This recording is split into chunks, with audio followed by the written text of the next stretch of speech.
Mahalo! Your atheist magical girl is here to talk about things. Actually, let me turn down the BGM a little bit. It's loud for me. Be a little quieter. Whew. Welcome in, everybody. Welcome in, SRP. How are you doing today? I do have an Arcana rant. I do have a bit of a Cure Arcana rant. It will be there. I am going to try to save the pre-cure stuff for the second half of the stream. I'm going to be like 2 hours because I do have to, that's why I'm early, is I have to drive a friend home from the train station. So he of course was like, you should do it when you normally stream. And I was like, thanks, that's great. But he has done a lot for me, so I will be picking him up so he doesn't have to pay for an Uber. But in the meantime, I will be streaming here, and I wanted to talk a little bit about D23 and then talk a little bit about Cure Arcana. And I had to do so much news reporting yesterday that I absorbed none of the knowledge. So I'm going to use today to actually sit there and look at all the materials that I've been reporting on all weekend and enjoy them and see all the things that are happening instead of being like, this thing is happening, do you guys know that?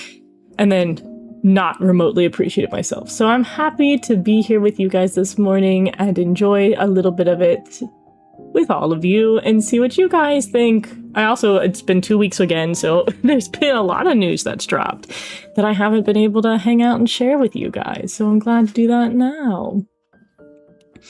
Welcome in, Lady Mousy. Welcome in, Lottie's Galaxy. Hope you are doing well. Welcome in, Kurux. I am going to watch the- oh, is glitch, shoot. Is M streaming? I feel bad. I didn't want to stream on top of her. Oh, she is. Oh, she's doing her reaction right now. I feel so bad. Everybody definitely watch that.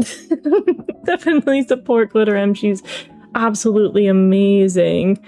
But yeah, you should definitely, if you want to talk about the episode with her, absolutely do that. She's a wonderful creator. I did not mean to overlap our streams. My bad, my bad. They were really over all the leaks that happened. Yeah, there was a lot of craziness, but that's why we're going to start slow. And we're just going to talk about the simple D23 news. And then the other news that I didn't get to talk about last week is Ribbon Hero came out. I watched Ribbon Hero when it premiered, and it was good. I highly recommend it. It is on Netflix. It is a remake of The Princess Knight, a very prolific manga that was about a girl who dressed up as a knight, but like a pretty knight. So she's a princess knight. And saved the day. And they did a little modern remake of it. Well, it's like a complete reimagining, to be fair. It looks very different, which is why they gave it an entirely new name. But it was really good. I thought it was going to be more serious than it ended up being. Like, the first half was, like, really intense, and then the second half got a little silly-billy. So I do want to warn people before you go into it. Do not expect it to be intense the entire time. It will be silly-billy a little bit at the end. But that does not mean it's not good. I just think you need to be a little prepared. Did you see the carousel and the Ferris wheel in the second ending? I know a lot of people have been like, the next season's gonna be circus themed. That's what it's telling us. In the Ahsoka season 2 trailer, Thrawn doesn't look like Elon in Blueface. Stop that. That's crazy. Ribbon Hero is inspired by a Tezuka manga. Yeah, The Princess Knight. It's so good. I love that there's so much allusions to theater in it. Like, there's a lot of little Easter eggs. I do really wish, I don't know how accessible The Princess Knight is. I want to read it. Like, part of me wants to do it. This is the problem. I keep wanting to do reviews on stuff, but then I'm like, I feel like I need to look at the source stuff before it. Like, a little bit of pre-orca is like, I need to do a formal review of Symphogear, but that's less big on pre-orca. But like Luluto Lily, I feel like it's not worth me saying anything about Luluto Lily until I've finished seeing Creamy Mommy. But Princess Knight's much harder because I think it's manga only, so I don't know if, like, it's an old manga. Like, a lot of the old manga pre the 21st century is kind of hard to get your hands on, and I don't know if they ever did an English translation. Like, I bet Bookwalker probably has The Princess Knight on there, like, remastered, but it's going to be in Japanese, and I have to, like, page by page translate it, and that'd be kind of crazy. Somehow I avoided all the White Arcana leaks. That's impressive. And Toei was like, yeah, here it is. Toei was kind of crazy for that. That's definitely something we're talking about. Oh, another thing in terms of news that's not D23 or Arcana, there is a new Magical Girl manga. I don't know if I talked about it 2 weeks ago. I don't remember if the timeline overlapped for that, but there is Kokoro Meiku Cosmetica, or Heart Makeup Cosmetica. That's a Yuri Magical Girl series with like 5-6 chapters out, which is very exciting because we can support it early and it's for free. It's only in Japanese. It has not been translated any way, shape, or form. However, if you want to support a Magical Girl series, you can just, I'm going to try to find the link for it, but you can just click the link and it sits there and tells the, it tells our mangaka and mangaka company that we want to support it. So that is, that's the link for it. I don't know if that might have been the newest chapter. You might have to go to chapter 1. That's from their profile on Twitter. I'm gonna try to get the promotional image so I can show you what it looks like. So the reason why I have this open, this white screen, is it is Photoshop, and I'm just going to put images on the screen.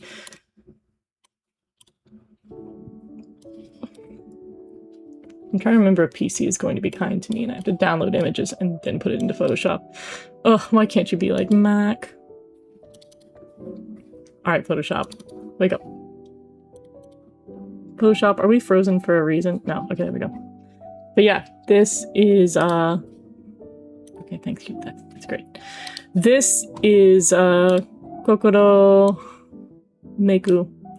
It is our magical girly pop, the Yuri magical girl thing. It's very cute, it's very pretty. What I missed? Not much, we are just getting started. I think the first leak I saw was back in April. Yeah, through Japanese YouTube and Twitter. Yeah, we'll talk about that. I also saw that Evil Arcana for next episode, and I was like, oh my god, Dark Cure Sky. The Gacha Life Evil version. Truly, that hit. That dropped. But yeah, believe it or not, this is a Yuri makeup themed magical girl series. It's got incredibly pretty incredibly pretty art. The manga is very detailed. Again, the link is in chat. If I can, I don't know if I can, let me pin it on this computer. If you click it and you go to it and you give them views, it tells them that we like it and that they should greenlight it. So for people who don't know how manga works at this point in the industry, they will basically hire an author and get them to do the first arc of their story, and they will give that out for free. And if it gets enough attention, then they will greenlight the rest of the series, and then that will be paywalled. But this is a way for us to be like, yo, dog, we love this. It is also what they did with Magical Girl Dandelion, and that had such unprecedented success that it immediately got an English translation and has already gotten English physicals alongside the Japanese ones, which is very, very impressive. This manga is top of Yuri, truly top of Yuri. Is it me or Laura saying she wanted to be queen kind of reminds me of Applewhite? Oh my god, Ever After High, let's go. Repeating that she wants to live happily after. They do have a similar vibe. We need to have a crossover. I also hate how people still are Arcana. We will get to that. I will talk about my whole AI rant in the second half of the stream. I will go off on that. Marcos, welcome in. Hello, glad to see you as well. Hope you are doing well on this fine Sunday. All right, I don't even know how to go in order for D23. I might just go through my DMs. I, in order, like, ranted about it to friends. I was like, you are going to deal with my unfiltered love of Disney propaganda. Let me put this on another monitor. There we go. All right, D23. So there was basically, for people who don't know what D23 is, it is like the Disney convention state of play kind of situation where they make all their big announcements for the years to come. Mostly for investors, but they have turned it into a big old convention where they let a lot of people come in and a lot of people get super duper excited and hyped, and I'm sure it charged a lot of money. I have never been to D23. I believe it's in California, because of course it is.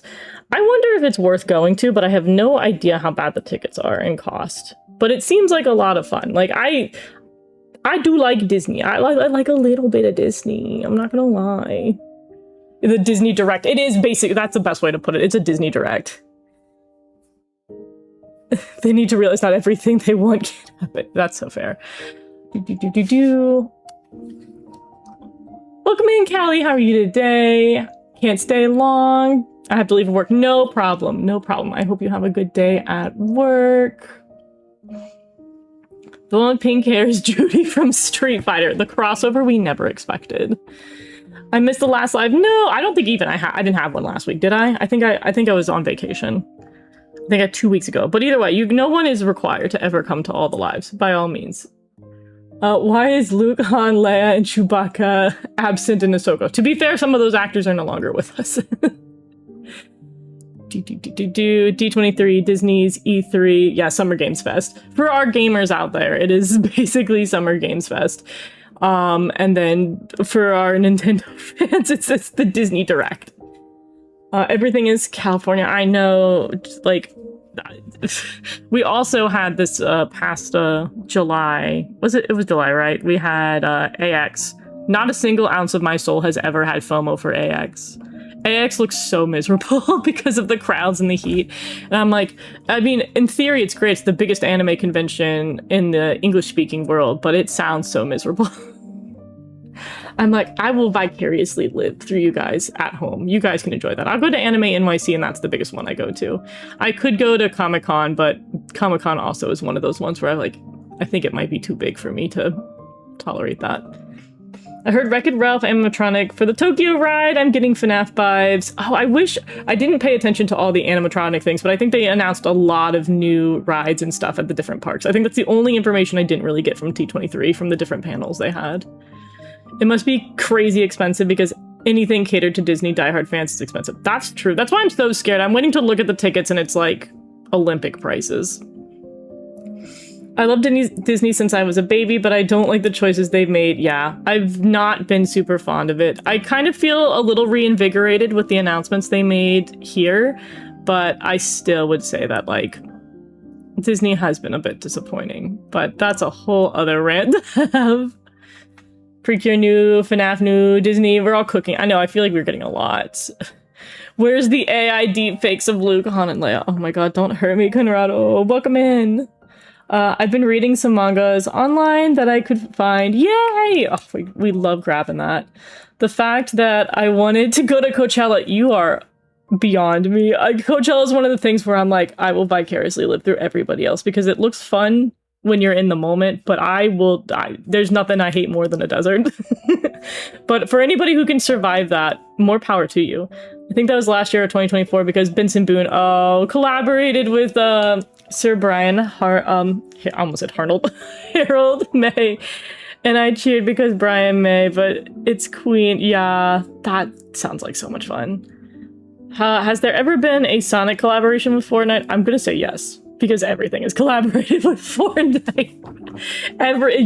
The most I have learned through my vicarious knowledge of Fortnite that way too many things have collabed with Fortnite. Like, I used to think it was just like, oh, the most popular thing at the time. No, dude, everything's collaborated with Fortnite. Welcome in, Serena. Stream, you undead.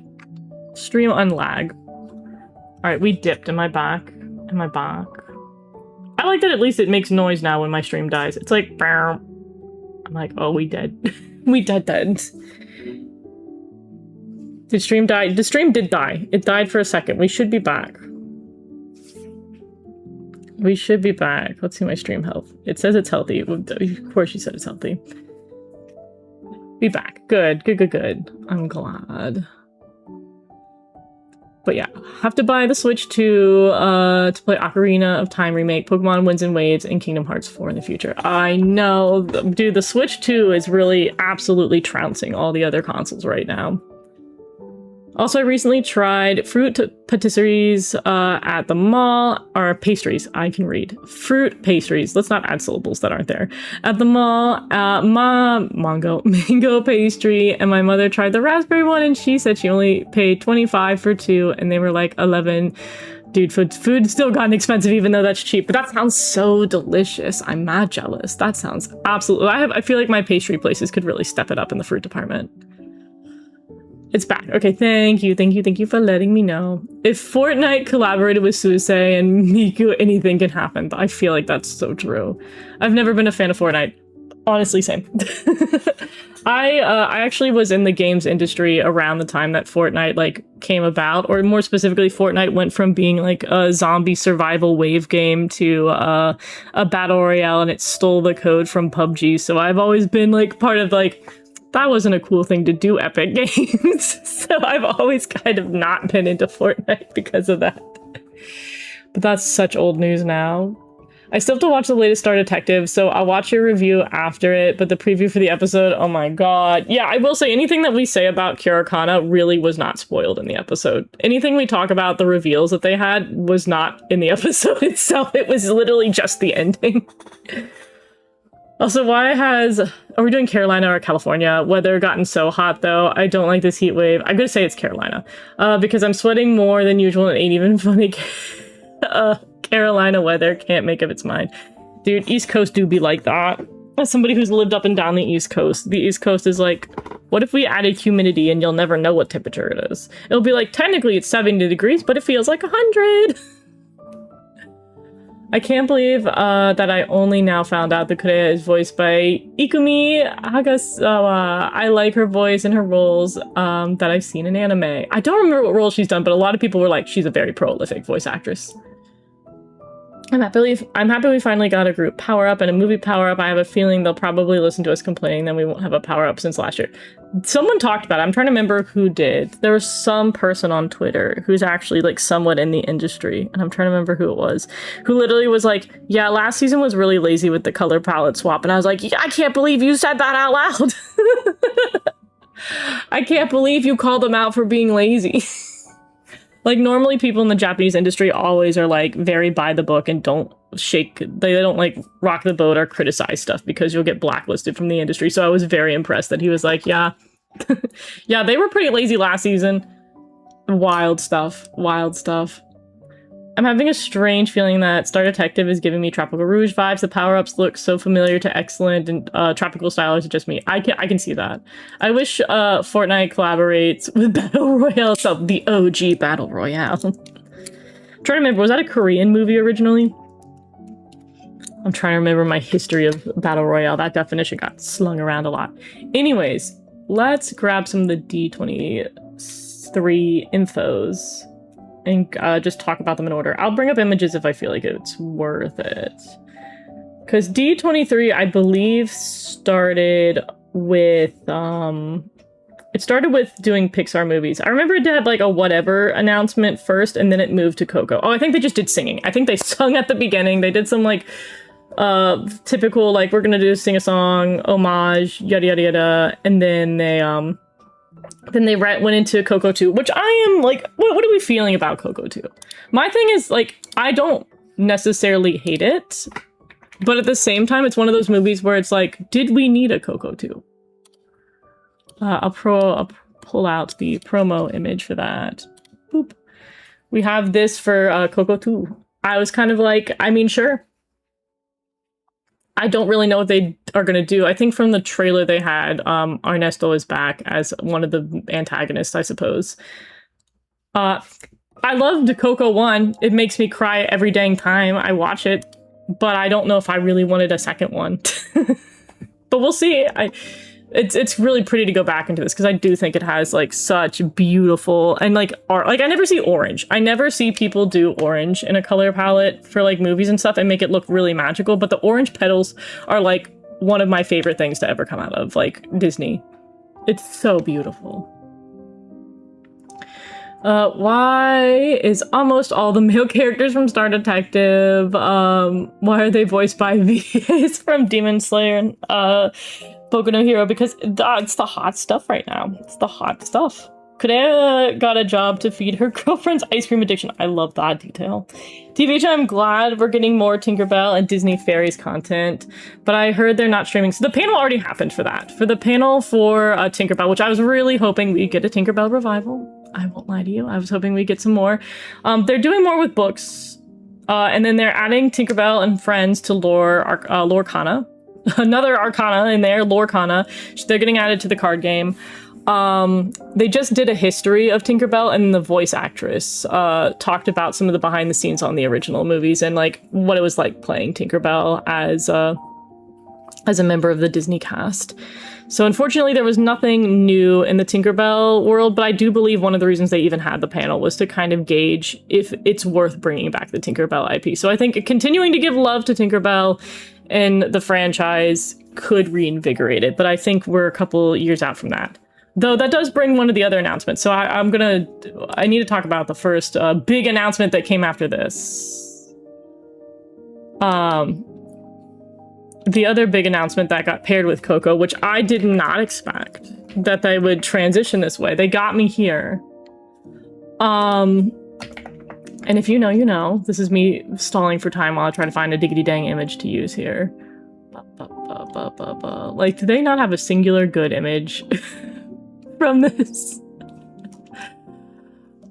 People, please. You don't have a single good image from this announcement. I'm gonna go to the official accounts. Surely the official account has an image. They have a video. They don't have official image. They hate me. What am I gonna do? What am I gonna... You know, I'm gonna take a screenshot. I'm just gonna take a screenshot and do it that way. Ah! The slowest reveal to ever be revealed. Which people probably already know what I'm alluding to.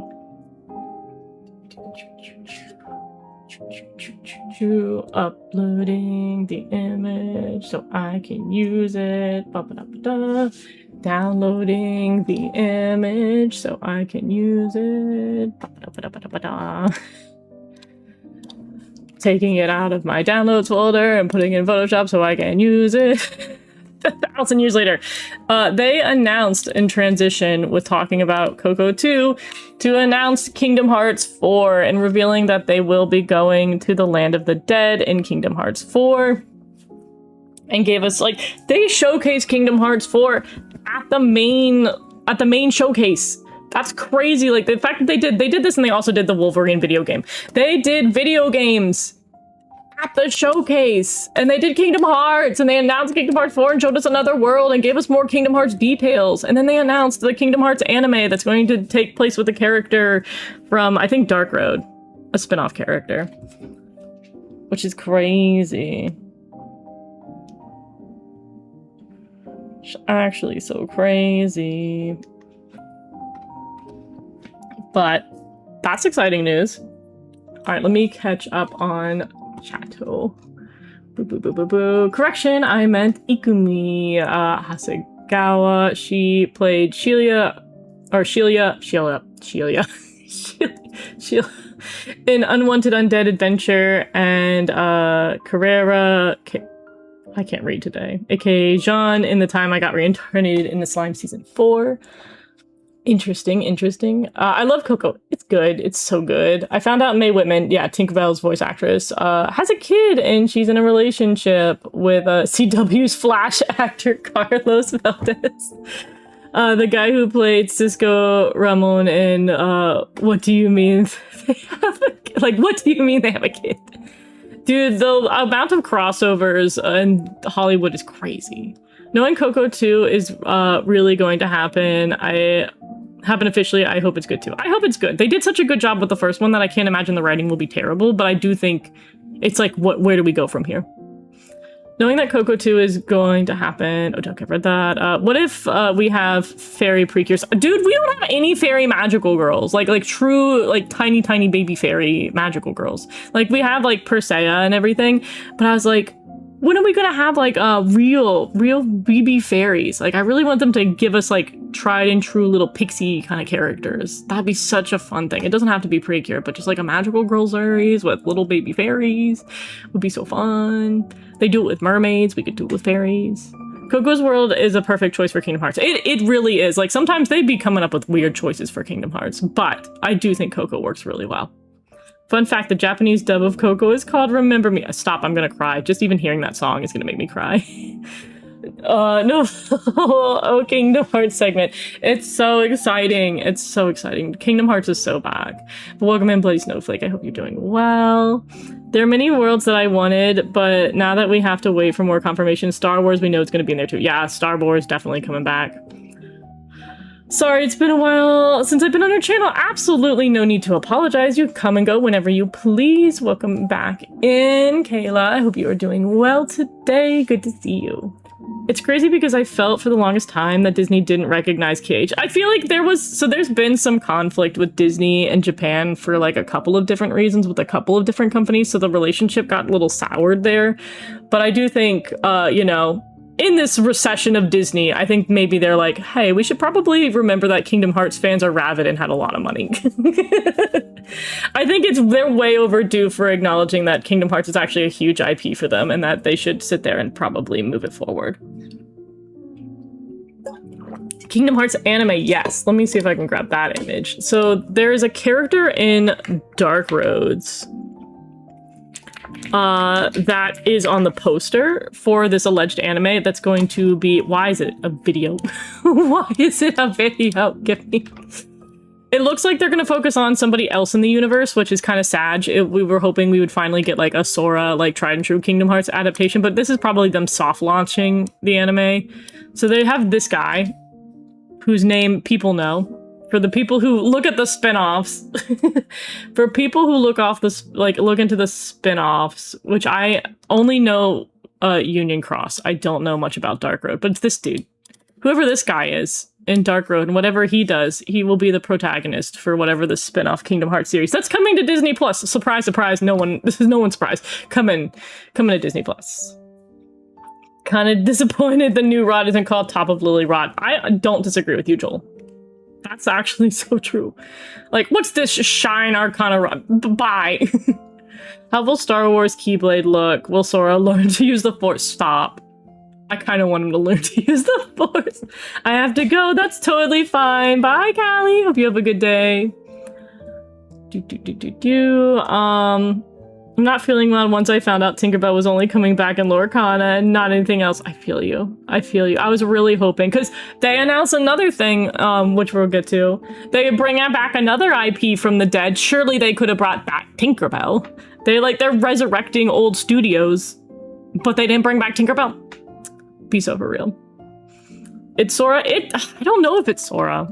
It literally is this dude. It's got his outfit, his like big buff arms. We know Sora's got little twink arms. Let's be real. But I really would love to see, a real series. But I'll take what I can get. I'll support this. Question: do you think Eclipse Shadow Arc should be a 2-part or 3-part? It's going to be 2-part. It will conclude at the end of this month. The merch releases have told us such. Fun fact, I found and read Twilight Princess manga. Oh, that's gotta be fun. I didn't know it had a manga. Dude, Zelda stuff is good. Oh, the anime is focusing on a side character. Kind of wish they made one of the first. Yeah, the first game would be fantastic, though. John, welcome in! Did I arrive on time? I was early today. I have to run, so I am a bit early. So we're just going over the Disney stuff, and then at the top of the hour, we will switch over to all of the disgusting amount of releases that came out last night. If I remember correctly, what my friends told me, he is the protag from those very old mobile games. This guy I don't think is the protag, because the protag is you. From like Union Cross and everything, the protagonist is a character that you make, and it's a placeholder character, and you're part of a time period where there was like a bajillion Keyblade peoples, and you get to choose like a little faction, or I don't think you choose. I think you become definitively a member of the Dandelion faction. And there's a big Keyblade Ward and everybody dies. And then it's relevant to Kingdom Hearts, the cutscene in Kingdom Hearts 3. Because I think if there's going to be any main character, it would be Ephemer. It's you and Ephemer are kind of the main characters of Union Cross. Dark Roads was the mobile game they started and they canceled. But I imagine this guy must be important. Welcome and enjoy. How are you today? But yeah, this guy is part of Dark Road. But Dark Road got canceled. So I don't really know how much we learned about this guy before it got cancelled. But I think they finally realized that that the mobile games aren't as lucrative as they should be. And they should stop putting really important lore in the mobile games. For reals, for reals. Disney was the Hulu name, not solely their name when it comes to mature content. Yeah, and now they've just merged them together. Disney, I think they have made some announcement actually about pushing more Disney adult stuff. That's one of the things. They announced, like, they brought out these actresses for this show and they're like, this show's getting a season 2, and I've never heard of the show a day in my life. I don't remember what the name of the show was. But they had these 2 women and they're like, the name of the show was something generic like Sally and Cindy, and I'm like, I don't know what this is. Why are we announcing this on stage? I've never heard of this show in my life. Be so for real. Be so for real. All right, let's see. What else? I think they put out the trailer for Spider-Verse because they own the rights for that. I'm like, Spider-Verse stuff came out, but I'm trying to remember if that was Disney. Spider-Verse looks really good. I'm a huge Spider-Verse fan.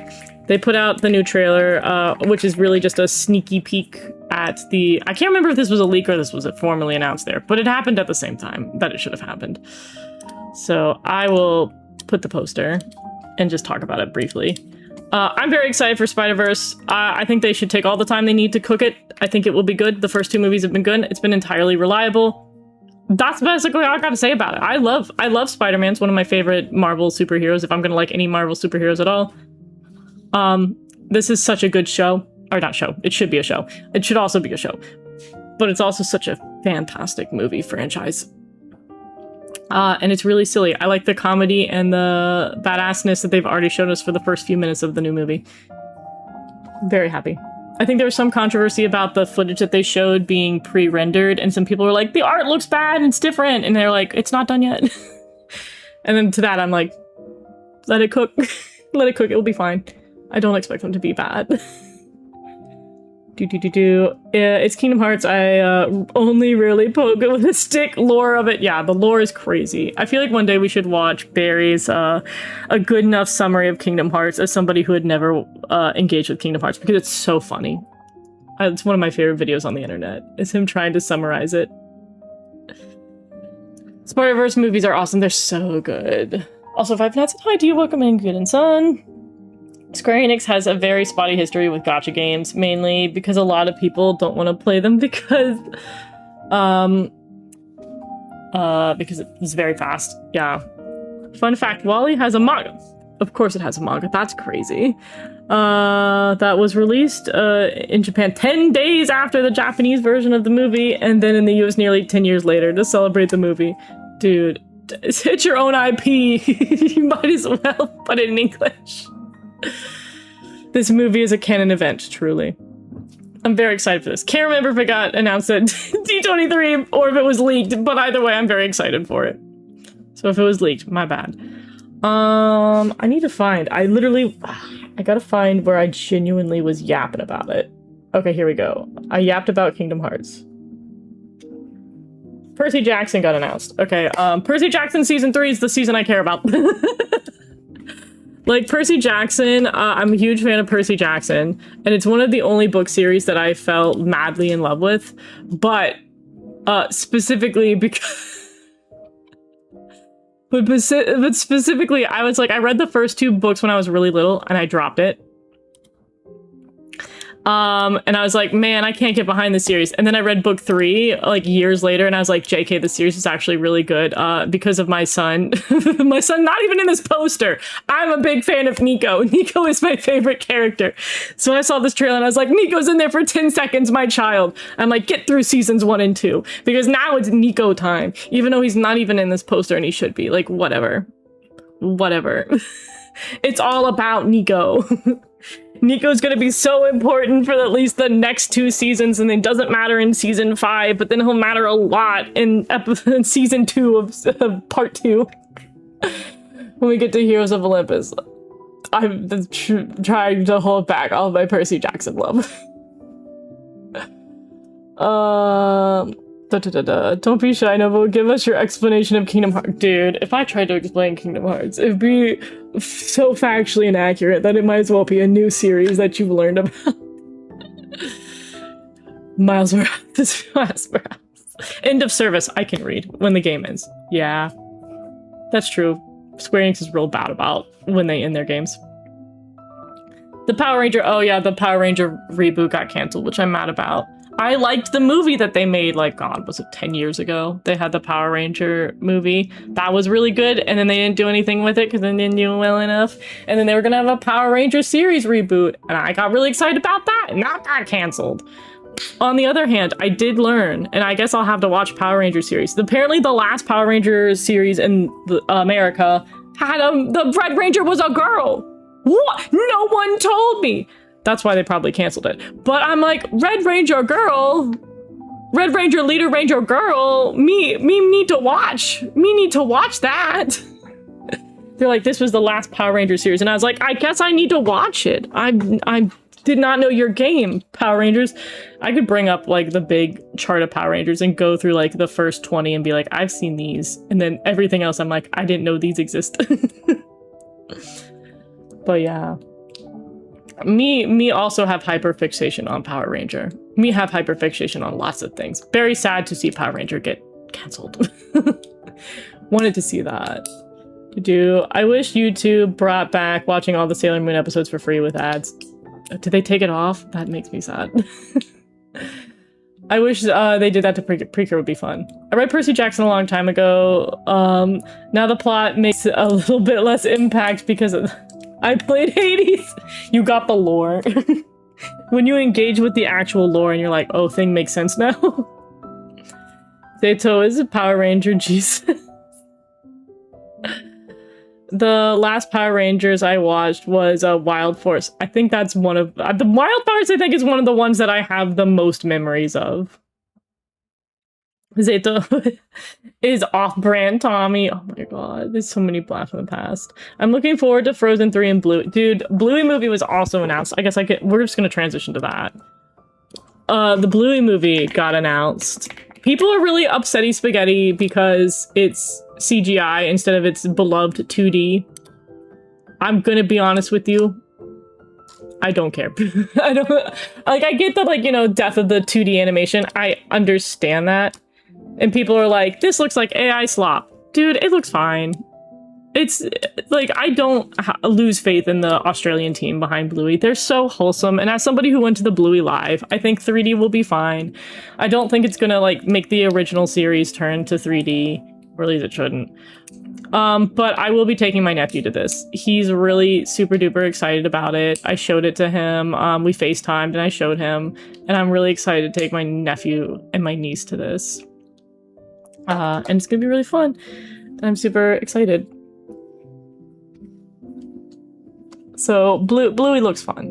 Very happy about that. Red Girl Super Sentai, only one I know is Samurai, but she was temporary. Super Sentai died, yeah, that also died. Because Hasbro hoard the rights, like Smog, no. Love the English theme song. Dude, the English Power Ranger theme songs go kind of hard. I heard people saying in Frozen 2, 3 will get distant relatives. We will talk about that towards the end, but yes, there's pretty strong theories for a lot of different things. There's no straightness between Luluka and Kurea. Facts. Absolute facts. Project RED was made because Toei couldn't produce any more Sentai seasons. I am curious about the history. I'm not big enough into Super Sentai to know what happened with that poor Tokusatsu series. But I know it's very beloved. I'm getting Sonic model vibes. People said that. People kept calling it the Sonic models. But I also like some of the Sonic 3D stuff that's come out more recently. Like, Sonic has actually had a pretty solid comeback. Because what was the one? I get all the names wrong. It wasn't Sonic Forces. What was the series that ran on Netflix for Sonic that was not bad? It was multi-dimensional. That was good. I think people can sit there and be upset about it, but that was actually really good. Omega Horn Tokusatsu Pokemon. Hi, I came back. I decided to watch today's episode before I talk about anything. Totally valid, by all means. What are your favorite Power Ranger theme songs? I need to look up the names of the shows. I'm not gonna lie, I think I liked RPD's theme song. Power Rangers. What seasons do we have? I think I liked Wild Force and Mystic Force. I want to say those were the names of ones. I'm gonna look it up. Yeah, okay, so the Wild Force and Mystic, they had Force in the name of so many titles, I've come to realize. Mighty Morphin's good. In Space was really good. Dino Thunder was good. Wild Force was good. Mystic Force was good. SPD. Sorry, not RPD. SPD was good. I think those are the ones I remember most. I take it back. I think In Space. In Space was good. Because it had that like and the music. I was really into that as a kid. Oh my goodness. Gavin Infinity off-brand percent. I'm anticipating all the little kids to have an Aussie New Zealand accent. It's Peppa the Pig all over again. Yay, Bluey nephew mentioned. Hopefully, they'll still be playing with their Bluey light stick. It's been really bad. My sister-in-law called me and she was like, girl, I'm really mad at you for buying that. That's all he sits around the house and just shakes it, runs around, turns it on and off. And I was like, my work here is done.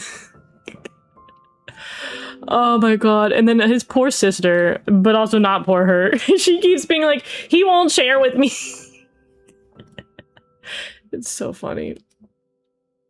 I have to make it up to her. I have to figure out what I'll do to, I have to take her to something, because I hung out with her last week because she was in town. I did teach her how to dive off the diving board. She was so scared, but I was like, girl, just walk off the diving board, walk off the plank and it'll be fine. And then she was like, wow, I'm addicted to diving off the diving board. And I was like, yeah. Sonic Boom. It was not Sonic Boom. That was not the one. But yeah, I need to figure out something to do with my niece. I'll see if any fun like children's things are in town that I could take her to. Some big event. We seem to have like stuff get rotated in all the time, and I'll take her. I'll take her to something fun. I won't be able to take her to Frozen 3 because my sister-in-law is like, I take her to Frozen stuff.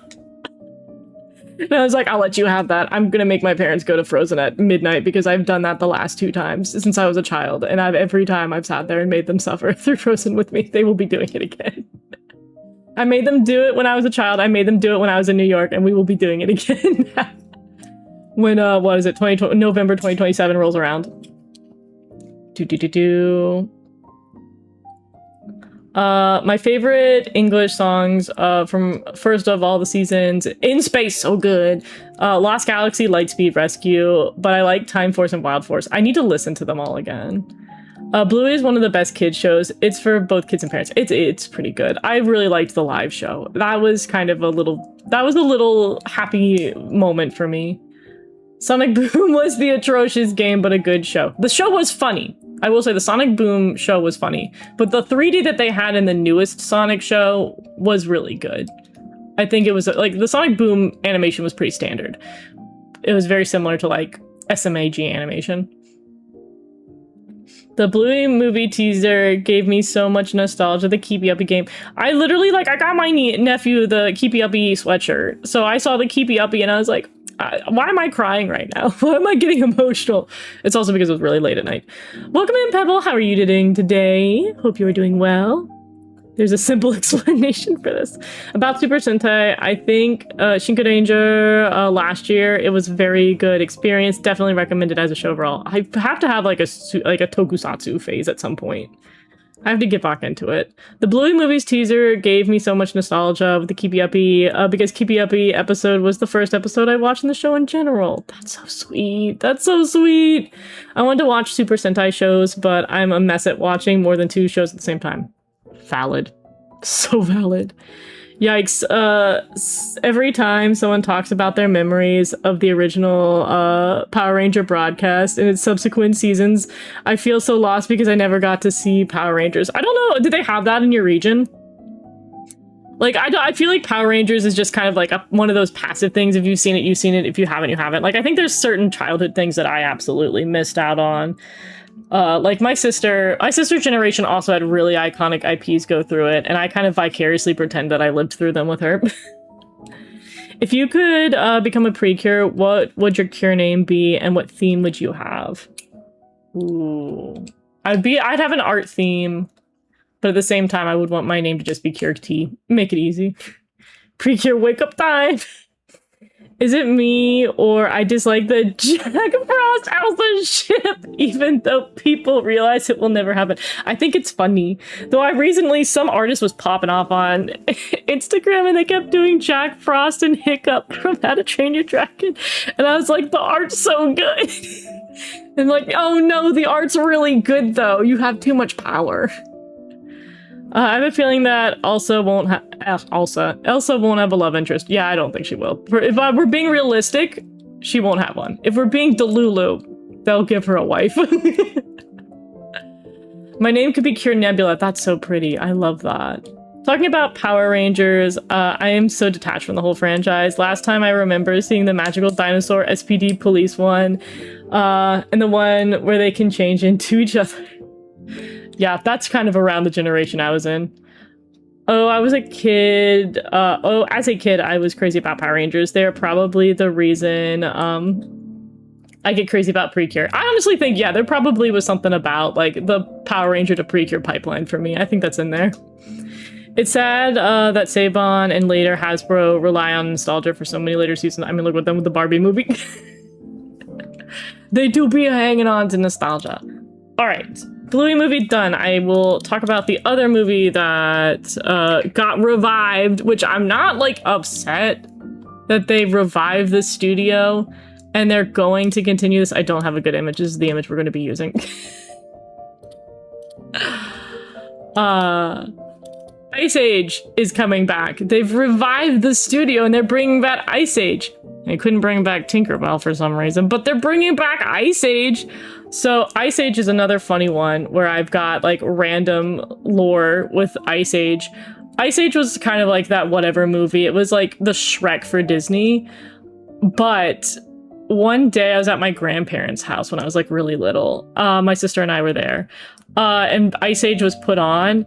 And my grandparents are so funny because my grandfather sat there and he looked so angry at the end. He's like, what is this movie? What is happening? I don't understand. Why is there a squirrel back? He was so angry. My grandmother, on the other hand, she was laughing the whole, like she was inconsolable. I thought my grandma was going to drop dead right then because she was laughing so gosh dang hard. She thought the Ice Age movies were the funniest things that have ever existed. So I will be taking my grandmother to see Ice Age Boiling Point. I had a marathon with my grandmother because I thought it was so funny that she thought it was really funny. So I'm going to take her to see Ice Age Boiling Point. We'll rewatch the movies, and then I'll take her to see it, and then I'll tell my grandfather, and he'll be like, I hated that movie. He's like, that trash. And it will be a funny nostalgia moment. I think I should bring my sister too. But yeah, I will be taking my grandmother to see Ice Age. As a random fun fact. Oh, as a kid, I was crazy about Power Rangers. Right, okay, I did read that. It's if they're going to give Elsa one, they need to do a lot of writing. So when we get to Frozen, we'll talk a little bit about the writing they've been doing for it. Tommy Oliver is the poster boy of the power. I love Tommy Oliver's so nostalgic. Have you guys seen the Power Ranger songs, fan edits with anime series? Oh god, they would work so well. They would work so well for anime because they're just so actiony. I kind of need to hop on this. Open Tier Arcana Rod. I love it. I have the Mighty Morphins DVD. Oh, that's some sacred treasure you got there. I don't think I ever finished it, which is weird because I liked it. Fair enough. But welcome in, Fried Bye. How are you today? That was a surprise, Ice Age returning. I know. My sister, even when I was telling her that, because I was like relaying all this to my sister, she was like, well, was Queen Latifah coming back? And I was like, I'm pretty sure Queen Latifah was on stage. I think this is Queen Latifah right here on stage. And she's like, good. I forgot Queen Latifah was even in, like, the voice in the movie, because I think she shows up in the second movie. And my sister was like, Queen Latifah's very important. I love that we have our nostalgia priorities. Yeah, Disney bought the studio. Speaking of Hasbro nostalgia, have you heard about MLP G6? Didn't they put out an image where it's only like a couple of the ponies and people got real mad because they didn't have all of the, like, isn't it just like the G4 team kind of rebranded? Scratch has a kid now. I know, it's terrifying. It's absolutely horrific. Not them having a family. They keep being given all of these Ice Age characters' families, and it's scaring me. Ice Age doing their work of trying as many... Yeah, they're trying to hit that Land Before Time number. I have Cure Claire's pre-kit loop. Congratulations! I'm planning on saving up for the Cure Arcana's Shine Arcana Rod. Yes, save up. There's a pack where you can buy both the rod and the brooch together. Upcoming. Fun fact, Ice Age was supposed to be a Don Bluth movie. That does not surprise me. Yeah, her character's name is Peaches. Are we talking about the squirrel, the child? Did they, or wait, no, we're talking about Queen Latifah's character. Was Peaches. Somebody's Peaches. This is me not remember. I need to rewatch the Ice Age movies because I don't remember anything. Don Bluth was a great animator, truly. I'm gonna miss the cutie figures. Oh yeah, we'll have to talk about the death of cutie figures. We'll have a little memorial in the second half. I think it's because Rara Jack is real. Hasbro isn't ready for lesbians. Red Clone, you might have a point there. My computer has been broken for the past week, so I have not been able to watch the last 2 Precure episodes. I could watch it on the phone, but a new villain is just too epic to watch on a small screen. Valid. To be honest, today's ending of Star Detective was so satisfied. It was a masterpiece. Yes, we will get to it. All right. Moving on from this, what else was announced? Because I think we had like a skew of the live action-y stuff that they went into. They had, I think, outside of it, Shang-Chi got announcement for having a sequel. Oh, they announced that Lilo and Stitch 2 live action is happening. Really hate that. Don't love that. Get that live action nastiness out of here. I'm not even going to show an image because that's so disrespectful. If you don't know, I did not like the Lilo and Stitch live action movie at all. It's offensive to me. And so the fact that they're doing a second one is also offensive to me. They butchered that severely, and I've never forgiven them. They also announced the live action for Tangled. I guess I'll put that on screen. I'm not going to talk about it a lot, because I was told that, you know, if you've got nothing nice to say, don't say it at all. Ugh, where's this shot? Why are people so not giving me that one screenshot? Here we go. This is basically all I had to look at. And remind me, is this actually the Regina George actress? People have been like, she looks like Regina George. Is this the actress who plays Regina George? And if so, no. That's all I'll be saying about that. Listen, I liked the Little Mermaid live action. I liked the live action for... I did not mind the Aladdin live action. And that's about it. The end. Welcome in, Poos. How are you today? Have you talked about Zootopia 3? I've not. We will get to that after the live action ones. Or like all the like live action movie stuff. Which I'm blazing right past it. Ice Age might as well be Land Before Time spiritual successor. True. About the Kingdom Hearts, how's it going? We did talk about Kingdom Hearts 4. We did talk about that a bit. Didn't they butcher Lilo and Stitch? They sure did. My Little Pony cannot escape Gen 4. Gen 4 was too powerful. The ponies were doing too much. Yeah, I remember the whole motto of Lilo and Stitch is family stay together, and then they didn't. That, and they got rid of Jumba. Or not Jumba, they got rid of, why am I forgetting his name? Gantu. They got rid of my shark boy, and that made me upset. I like the shark. Why would you get rid of the space shark? This is shark erasure. I was really upset about that. Oh my god. Guess what? I made a Maitante Precure OC for my AU this season. Yay! You can check it out on my YouTube post. Oh my god, I will check it out after the stream. Cure Zenith. That's a badass name. I'm super into that. I forgot to mention the Minecraft movie will be next year. I feel bad for the employees who have to deal with chicken jock. God, that's gonna be that's gonna be intense. I like the live action. I forgot Jungle Book had one. Cinderella. Cinderella was not bad. Lion King I won't call a live action because that was CG the whole time. I refused to call it a live action because it wasn't. It was just animated with PBR instead of stylized. Don't hate that Flynn has a goatee because I have a little beard moment, but I still have to get used to it. I've seen better cosplayers, I'll put it that way. Rapunzel should be a black girl. I would not be mad, TBH. The hair would make more sense. I feel so vindicated saying Coco would be in Kingdom Hearts 4. I'm curious what other worlds. I'd love that there. Thankfully, it's you. See, someone else wants Luca. I want Luca and Turning Red in Kingdom Hearts. I'm just saying. They would be so good. Be so good, man. Gontu is funny. Sad to say he's not. Yeah! Well, Erasure. Gontu Erasure. Thank you, everybody. Thank you, 45 Arcry. Welcome in. Hope you're doing well today. I never finished the last new Little Mermaid. I hear the land stuff is good, but the beginning... Yeah, I will say ugly. Ugly Under the Sea. The Under the Sea is so ugly. The characters look fine, but Under the Sea is so ugly. And I'm very offended by that, but the rest of the movie's so good. The land stuff is fantastic. The way that they made the lore make sense and like reframed it into the Caribbean, I really liked. I think they did a really good job. A lot of video game movies coming out. Sonic 3. Oh god, I love Sonic 3. I can't wait for Sonic 4, dude. I'm so excited. If Rapunzel is not barefoot, we ride for realsies. I'm back. Welcome back. You into the new X-Men cast? We will get to that. Did I miss that discussion? No, we are moving into the next stuff, which is we're slowly moving into the Marvel. I'm gonna be honest with you guys real quick. I don't care about Doomsday.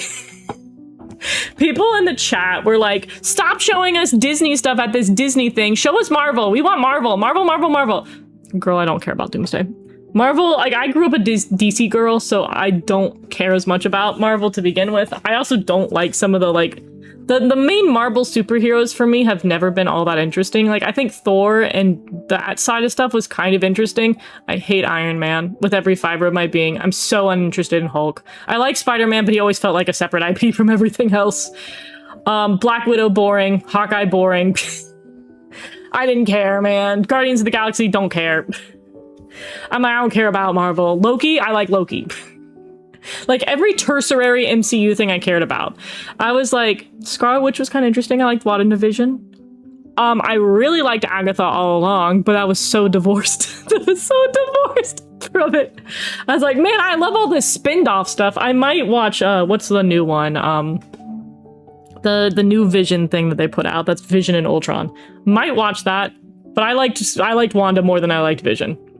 I was not a Jarvis fan, but like... We'll see what happens. I basically watched the whole live action through behind the scenes and YouTube shorts. Exactly. People care about the MCU too much. They were like, Star Wars MCU, we don't want to see animated garbage. I was like, shut it. Shut it. Shut it up. I don't want to hear about that. I will say Phase 7 Mutant Saga, I do like the X-Men. I did grow up with the X-Men, but I grew up with like the young generation. Like it was a point where like the Wolverine generation was getting old and they were bringing in the younger generation for like the kids. So I was like Nightcrawler and Kitty Pryde and all of them. I was like, they're my favorite. And I find out that's like the second generation of the MCU. That's like being into like Squirrel Girl and stuff. And I'm like, Kitty Pryde's my favorite character. And they're like, she's not very important. And I was like, Elliot Page did a really good job. I'm not gonna lie. We need more Kitty Pryde. I'm just saying. So once we get through the first generation of the new mutants, we will eventually get to my children, which is Nightcrawler and Kitty Pryde. They're like, oh, there's one of my two faves. My two faves are ones that no one cares about. But they were so good. They were so good. Oh, God. Because of the Hulk, like Hulk was weird because I actually was a kid when the Hulk movie came out. That's like vaguely in the MCU, but not really. That's technically the start of the MCU, but not really. So I remember that came out and everybody owned those stupid green gloves that are like just his hands that you put on top of your hands. I think we even had some of those lying around my house because my brother was into it. That's all I vaguely remember. And I've been like, Hulk is so uninteresting. It's just a guy who's angry. It's a guy with anger issues. You really, that's gonna be my favorite one? Get out of here.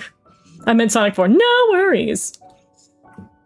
But apparently Zootopia was proposed as a potential world. Oh, God, Zootopia would be good in Kingdom Hearts 4 too. Dude. DC Girl caught up on... I need to catch up on my adventures with Superman. I've been watching clips. I have to remember the login for it because I stole that from I've been using my friend's login for that. So I watched all the clips for season 3. And I'm like, Kara, my child. I love Kara so much. Oh, I need to watch it for realsies though. And then the Green Lantern stuff looks interesting. The only thing I don't like about the Green Lantern is I don't like the voice actress, but that's a different rant for a different time. IDK, I feel about the live action world in Kingdom Hearts 4 with Marvel. Oh god, I hope... Are they doing Marvel with... I don't want them to do Marvel with Kingdom Hearts. They don't have to do that. From Zootopia 2, I remember that it will wait 7 years for Disney, Pixar, Luca 2, and Coco. Dude, I don't know if Luca will get a second movie, but god, I wish it did. I love Luca with every fiber of my being. They did the little short, and I really liked it, and I'm a really big Luca fan. It was so good. I only saw up to Avengers Endgame. For me, that was the peak of Marvel. That pretty much was. Like, Endgame's, I watched Endgame with people just because it was hype, and it was around the time I was in college. So, like, I think it was fun, and I don't hate that. Like, I genuinely think there's some gems with the spin-offs that they did. I do think, like, the Marvels and stuff was kind of a miss. I think that's when they should have just embraced that we're done with them being movies. I think television is where they will live. But then now they're like, we're going to try to reboot the movies. And I was like, people are tired of movies. There's, like, a big lull where people just don't want to watch movies anymore. Which Zootopia was in Kingdom Hearts, it'd be so good. Doomsday is the last time MCU finally stopped using the Fox cast. Yeah, they're killing them all off. I think live action Cinderella is the best. I keep forgetting about Cinderella, but it was not a bad live action adaptation. It was pretty much what they should have been doing the whole time. Did you already say your world wish for Kingdom Hearts 4? My biggest one would probably be Luca. I'm just such a big Luca fan. I'll watch Vision Quest after it gets confirmed the Wanda crumbs are in there. She's the only lasting connection to the MCU, fortunately. I hate being a gay-larp stereotype, but it is what it is. I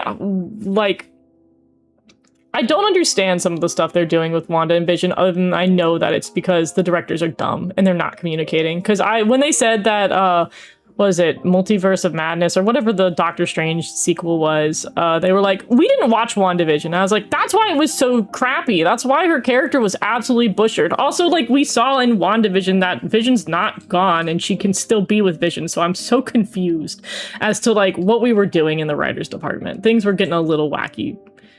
Have you watched Tangled Adventures? Oh, have I watched Rapunzel's Tangled Adventures? Dude, I watched Rapunzel's Tangled Adventures and I made Varian and the Seven Kingdoms my personality for an entire year. I love that series. I hate how MCU was better because of the movies, right? Yeah. DC sure does better with animated shows than Marvel does. I agree.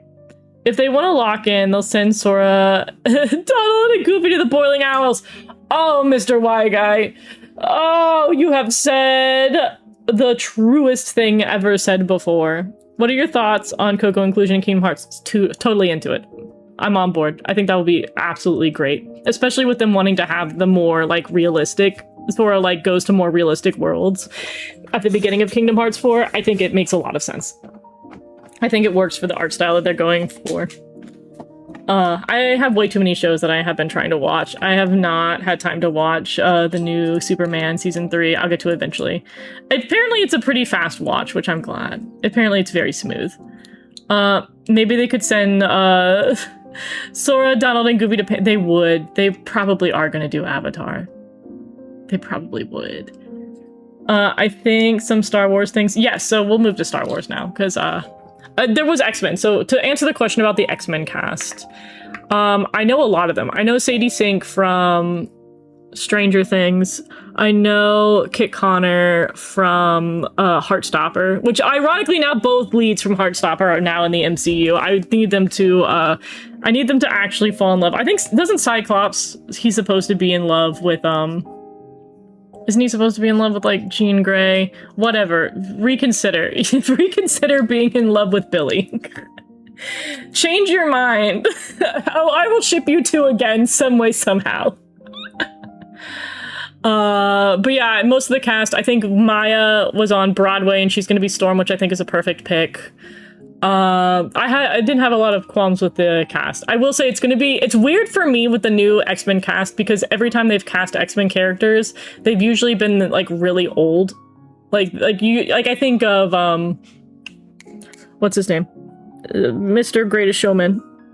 Like him being Wolverine, I can't imagine somebody young being Wolverine. Like I can only see like an adult man in his 40s. It's like all I can picture. I cannot, like, I'm glad they're not doing Wolverine yet, because I'm like, they look like babies to me, but I think it's just because I'm old. But yeah, Star Wars. Star Wars announcements. Ahsoka Season 2 got announced. I need to watch Season 1. I think there was controversy around the actress. I don't remember what the controversy is. I loved Clone Wars. I never saw Rebels, so I think I have to watch Rebels before I watch Ahsoka, because I don't understand all the lore. Because a lot of the Rebels characters are in there. I've heard that people do not like the way they've disrespected the Rebels characters. That makes me sad. I've heard not great things about it, but I loved Ahsoka so much, and I think she's some of the best writing I've ever seen with a female character in one of these like really masculine IPs. So I'm hoping that the live action version of her is equally as good as the animated version of her, because Ahsoka Tano was my whole childhood. I just loved her. She was so good. The Star Wars The Clone Wars series was peak. I'd be saying that. Another fun fact. I took inspiration from Tempri AUOC Cure Zenith in her pre-cure form from Captain Pikachu's flying Terra type. Aw, that's cute. MCU Face 7 through... Oh, God. Listen, I can do, like, Gen numbers for Pokemon. Nothing else. I have no idea what 7 through 9 is. We'll have Kevin Feige with a recast familiar heroes, but the X-Men are a highlight moving forward. I like that. I didn't know Rapunzel live action was in the works. It is unfortunate, Trace. We will pretend like it didn't happen. Pandora isn't much of a desire for me as the Boiling... I wish they did more TV shows, because Boiling Isles would have been fantastic. Have you seen the new ending in Star Detective? I have. I have not had a chance to let it sink in yet. Another fun fact, I took inspiration. Okay, I did read that. Amazing, the Obsession. That's right. The other person who is going to be in there, I think is playing Rogue, is the girl from Obsession. I almost said Inception. That's a different person. But yeah, Hugh Jackman. Yes, Hugh Jackman Wolverine has ruined perceptions of future Wolverines. He was too perfect. We can never go back. They'll show like a little child, sassy little Wolverine, and I'll never like it. Starfighter is set for the new trilogy. That is correct. So Starfighter, I don't know if there's really much of anything to show for that. So that's got announced. Starfighter is the next Star Wars entry. And it's going to have, it looked like it had a different main character, but Ryan Gosling's going to be there. He's going to be a big deal, which makes sense. Ryan Gosling has gotten popular again. And on top of that, he just did Project Hail Mary, so they're like, send that man back to space. Starfighter, I have no expectations. I think it will be fine. I don't know. The Star Wars universe has been such a hit or miss. I knew they weren't going to have any more announcements. They just did the movie for The Mandalorian, and the movie unfortunately didn't do well because too many good movies were happening at the time, but I really liked it, and I like Grogu, and I think there should be more Grogu, but I know I'm not going to complain that there was no Grogu announcements. Just saying. I have to go. Bye, Marcos! Hope you have a good weekend. Sabine is Ahsoka's Padawan in the show. That's who that is, okay? Because people were really upset about Sabine, and I'm like, I don't know who that is. Is that not the character from Miraculous Ladybug? But yeah, people were very upset about her, which I think they had valid arguments, but I don't know who she is. But now I do, kind of. I need to watch Rebels, and then I need to watch the live action. Oh, but look at Ahsoka having a Padawan. Oh, my little heart. Anyways, a new Precure movie incoming. Yes, we will also talk about that. Hugh Jackman Wolverine was too good. It's too good. That guy has range that I've never seen before in an actor. I'm upset that Toei didn't celebrate Tropical Rouge 5th anniversary and Splash Star 20th. It's interesting, they didn't do Splash Star 20th. They've done a little bit of Tropical Rouge stuff. Very, very minimal, but they've had a couple of things. Ahsoka is now Gandalf the White. I need to catch up on the lore. Oh yeah, have you seen the Kaiju Girl? I've seen images, but I have not watched any of it. What do you think will be more expensive? The Tylenol budget to help Kit Connor survive seeing nothing but red majority of the time, or CD6 Phoenix insurance? Stop! The fact that I understand those jokes is so funny. Probably the Phoenix. Starfighter is going to be a pilot episode for Rey's Jedi Order trilogy. Gotcha. Mandalorian flop, because Gina Carano's firing. Splash Star looked like a knockoff the OG. We're getting controversial. We gotta move on. Other thing I forgot to talk about. I think it was in the Pixar section, which I'm very excited about. I'm not gonna lie. Gato. Gato is a Pixar movie that is about a cat who wants to be a musician, but they don't like him in Italy because black cats are bad luck. But he just has a dreams to be a successful musician. And the art style is really cool. It's very painterly. It's a new art style that they're trying. Like, this is a screenshot from the movie. This is not like a illustration. I'm really excited about it. I'm actually definitely gonna watch this. I like cats. This is the easy peasy one for me. Very happy about it.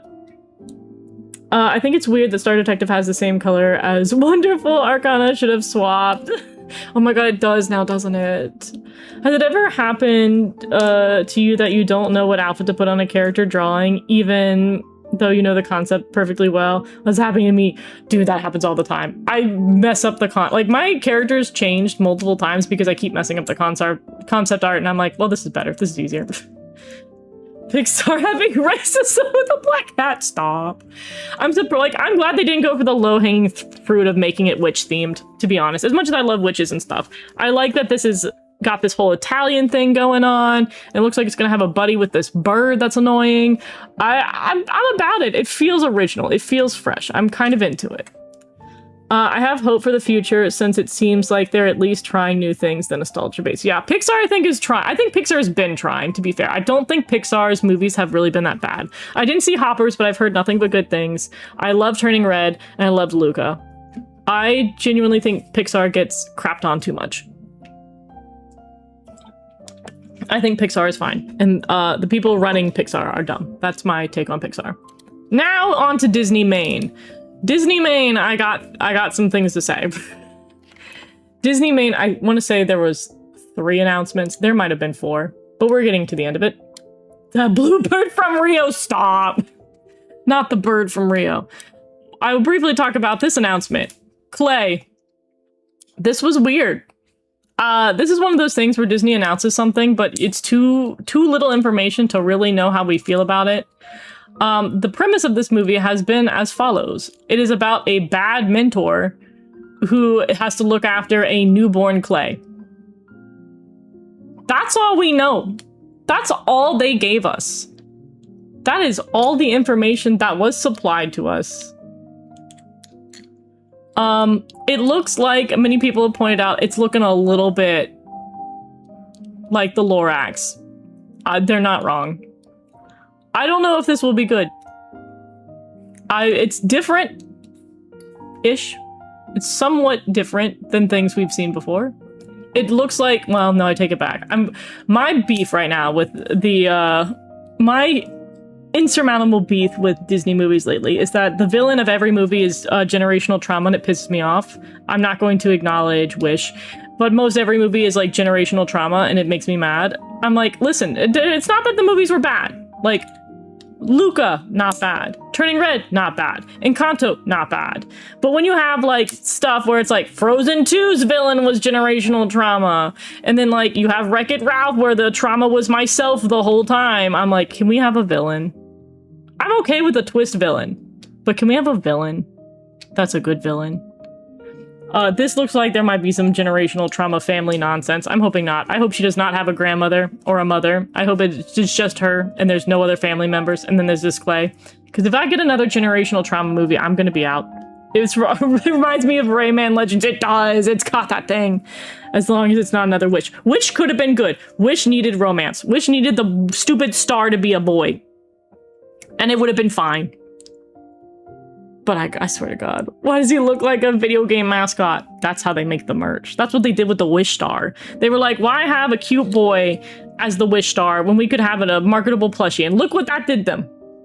They can't top Frollo. Frollo was pretty damn diabolical. But they at least should try. Yeah, I'm so... Literally someone in the comment section from where I got this post says it looks like Rayman Legends gameplay. I'm so done with generational trauma. Also, Strange World was generational trauma. Where I'm like, all these movies independently are great. If you put other movies in between them that don't have generational trauma as the villain, they're good. But having 7 generational trauma movies in a row piss me off. Piss me off. I'm like, do something else. Do something else and then put out Turning Red. Do something else and then put out Strange World. Strange World flopped because it was just the exact same thing as Encanto in a different font, and it's a good movie, but it was put out at a bad time. And I stand on that. My sister cried during Turning Red because it did speak to the... Yeah, exactly. These movies are good. Oh, another generational trauma one. Throw Elementals in there. Another one with generational trauma. Like, for the love of God. Like, they're all really good. Like, the New York immigrant experience in Elementals was really, really good. But we, again, had another movie with generational trauma. I think, again, all of them independently are good. But I got so tired of generational trauma. Oh, we'll talk about that next. We're getting on to Hexed. So Hexed is the one that I wish I liked. Because visually, Hexed looks really pretty. I visually enjoy Hexed. What image am I going to use? I guess I'll just do it the thing that they keep posting for it. The new villain. Do.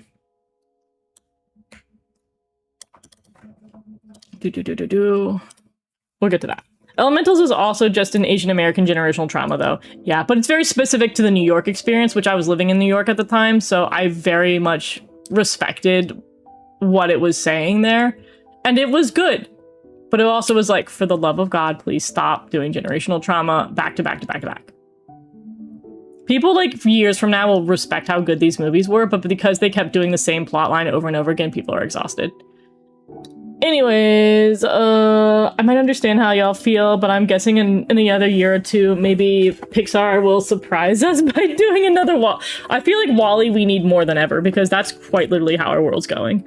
Elementals was done dirty in its marketing. Yeah, it had the worst marketing I've ever seen in my life. They kept, what was it, Claude? The stupid, like, Earth child that was not relevant to the movie at all. Like, they should have stuck to the original marketing, which was that it was this romance of 2 people who were, like, from different worlds, quote unquote. They should have kept to that. And they were like, no, we have to make it a comedy. And I was like, the movie is not about it being a comedy. And like, the Fire Girl supposing to have this like Asian representation that they snuck in there, they should have been advertising that. That's the whole point. But they were like, no, people hate diversity. We're going to trick people into watching a movie with diversity. And I was like, no, stop doing that. Be honest about what you are, because it's good. Be proud of what your animators created. Anyways, next I have a lot of mixed feelings about. So, with Hexed, they finally introduced who our main villain is, which is this lady, voiced by Jodie Foster. That's fine, whatever. The other new information we got about it was these guys, which are... Actually, I take it back. Is this it? No, this is edit. This is someone's edit. JK, that would have been good if that was what those were. These guys. These are totally not the Tricks, totally not the the Blight siblings from Owl House, redone once more.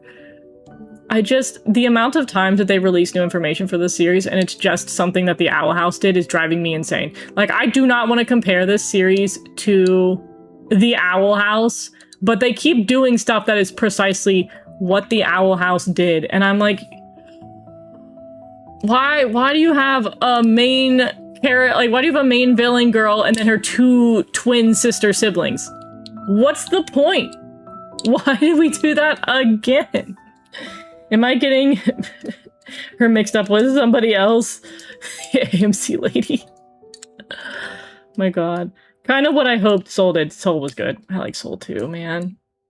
I hope a new project is like Ratatouille with a low introvert. Like, that would be so good. No, Pixar movies are good. People just bad timing. Hex is ripping off the Owl House. Yeah, a lot of people are like, please don't do that. But like, don't compare it to Owl House. But I was like, come on. If they stopped doing things that the Owl House did, I would stop comparing them. But this is literally the Blight siblings. This is literally their mom. This is Odalia. This is Odalia, but skinny. Other thing that somebody criticized this movie for, which is valid, and I'm gonna say my piece on this. Also, this guy's just king. They're like, oh, there's a little animal sidekick who's actually like got a adult male voice. I was like, that's just king. Stop that. This also looks like it's gonna be a generational trauma. Throw that out there too. She's being raised by a single mom who can't keep up with her. Wow, that's the same thing Owl House did. Generational trauma, something. Mom probably hid the fact that she was a witch and doesn't want her to go to the witch world.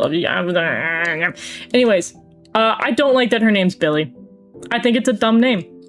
And then somebody pointed out that Disney currently has 2 other witches named Billy, and this is now the 3rd Billy. And you know what? That's right. Because that's true. We do have Billy Maximoff in the, like, Marvel universe, and the name of the main character from the Wizards of Waverly Place reboot was also named Billy. I think Billy's just a dumb name. I was like, her whole thing is I believe she's supposed to be some flavor of Southeast Asian. And I was like, but why did we name her Billy? Why did we give her, like, a white boy name? Like, it's so basic. Like, Billy Bob. Like, come on. Billy, I think, is a dumb name, and I'll stand by that. I think they could have given her a different name. Alice was so good, they have to keep remaking it. The novel is coming out. I'm really excited about that. The graphic novel by Dana Terrace is coming out. I'm very excited about that. I'm going to study the art of Tite Kubo, or Tite Kubo, the author of Bleach. I think his fashion illustration, they had a fashion thing during that generation of authors. Also, shout out to the cutouts of the Owl House being one representation. The state of CT. Welcome to Connecticut. I did not realize, this is the second time, I didn't realize that Steven Universe took place on the East Coast, and I didn't realize that Owl House took place on the East Coast until later down the line. I was like, oh, this is totally West Coast vibes. I was wrong. I don't know anything about the West Coast. I'm like, this doesn't feel like the East Coast where I live, and they're like, haha, it is the East Coast where you live. The amount of times I don't understand my own home. Encanto treats Bruno like he's a villain, but in reality, he doesn't want his house to be destroyed by his Nita. Good movies. Bad repetition. I'm so glad that he's the villain more than generational trauma. Someone needs to be the villain more than generational trauma. But yeah, I'll watch Hex when it comes on to streaming services. I will not watch it in theaters. I'm not going to give it money. In solidarity with my queen, Dana Terrace, I will not be watching this in theaters at all. But I'll probably watch it on streaming services. I'll wait until people tell me if it's good or bad. Because this, like, it looks like it's set up to be something I like. It's about a witch girl who doesn't fit in and gets powers. I do love that premise. But I feel like I've seen that premise too recently in the Owl House. But,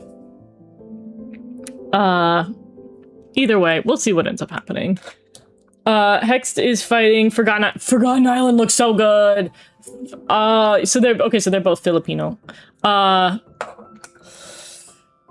really excited for Lost Island. I will be seeing that bad boy in theaters.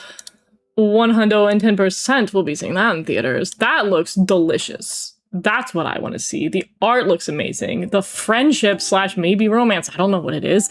It looks amazing. The island looks silly. The villain looks intimidating. The stakes seem really high. I'm very attached to that. Honestly, that movie looks good. That movie looks like it said we picked aesthetic and we committed. Very excited about that. Yeah, for the Filipino lore. I'm here for the lore. I'm here for it. I'm looking forward to Amphibia Strange Voyage graphic novel. I'm so glad these series are getting graphic novels. I love Amphibia. Amphibia does not get appreciated enough. Amphibia was really good. I wrote that series off until Alex Hirsch was like, you should watch Amphibia. And I was like, maybe I should watch Amphibia. And I was like, I remember Owl House was coming up. And I was like, actually, Owl House is dumb because everybody's going to like Owl House more than Amphibia. Little did I know Owl House was also going to be really good. But I was like, this is Amphibia Erasure. Amphibia is so good. Anyways, should I just take from my own account? Because that might be an easier thing to do. I have the images for Frozen 3, which we will end off, which was the last announcement. Of course, I genuinely, it was like 1 a.m. and I was talking to my friends and I was like, I know Frozen 3 is gonna be last. I know Frozen 3 is gonna be last. But nonetheless, I was like, I stay up for Frozen 3. I also am upset because Frozen 3 didn't feel like dropping the trailer anywhere, and I was like, why not? Oh, that's Coco. Where did my downloaded image go? Where have you put this image? Where is it? What folder did you go to if not in that folder? That is in that folder. I was lied to. Anyways, first thing that we saw with Frozen 3 before we get into the previews is that they had this at D23 on the floor that you could go visit. I won't lie to you. I saw these and I thought these were Fortnite models. I thought that the announcement was that these guys were going to show up in Fortnite. I was like, wow, why would they reveal their new outfits in Fortnite? That's awful. No, these are life-size statues on the floor. That's why they look like that. And I'm like, oh yeah. The hair be looking Fortnite-y IRL because they have to make it all like blocky and stuff. Anyways, these are the outfits which I think are going to be the primary travel outfits of the movie, similar to Frozen 2. As we've already seen from the trailer, there's going to be a lot of outfits. I assume that whatever outfits are the best in this movie will be at the end. So we have yet to see the good outfits, in the same way that with Frozen 2, the good outfits are the last outfits. Elsa and Anna in Fortnite. To my knowledge, they might already be there. Who knows? My prediction for Hex is that it's just Halloween Town. Dude, I love Halloween Town. I'm gonna rewatch that in the fall. Loved Halloween Town. I never understood Disney canceling popular shows like The Owl House and Star vs. the Force of Evil. I really wanted to know about the Evil Queen. Dude, Star vs. the Force of Evil, I'm still upset about the ending of that series.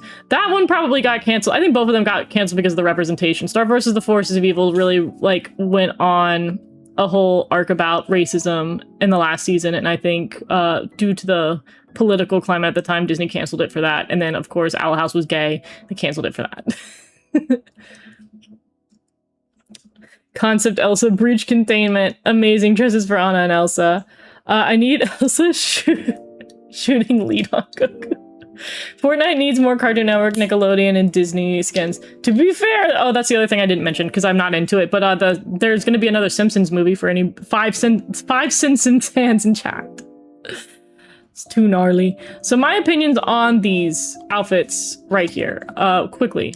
I think she always needed a hood. I think a hood looks really good. It's very witchy queen look that she needs. The dress I don't know if I love. I don't love that it's got the purplish blue and then like the saturated like cyan blue and then like a regular blue. Don't know if I love that. I don't think I like this. This is definitely not one of my top outfits for Elsa, but it's not terrible.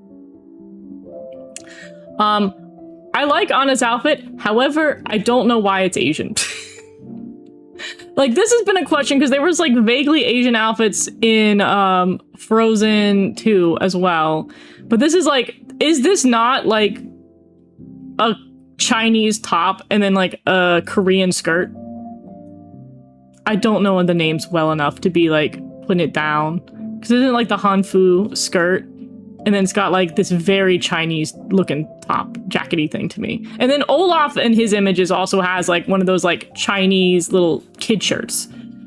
Like the little jackety thing with the banding. I'm gonna draw it. I'm gonna draw what I'm talking about. Why would I grab an image when I could just draw it? He's got the like, it's got the banding that the little kid shirts have. Well, I think they're older shirts as well, but it's these things. Like it gets like a rows of these, usually like in two. It goes like this. He's got the little outfit like that.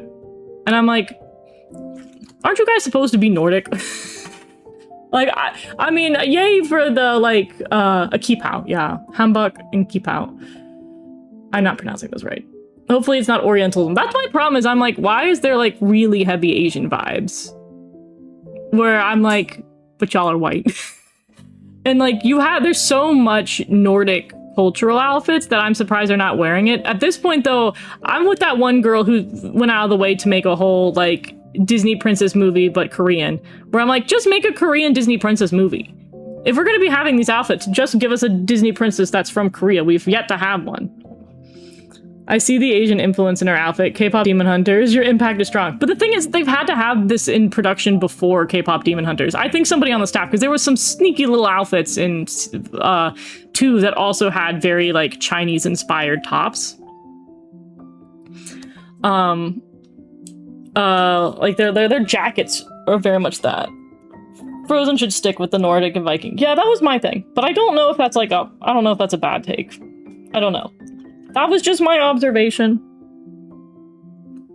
Might be a bad take. I don't know. It was one of those things where it's like, why you like this?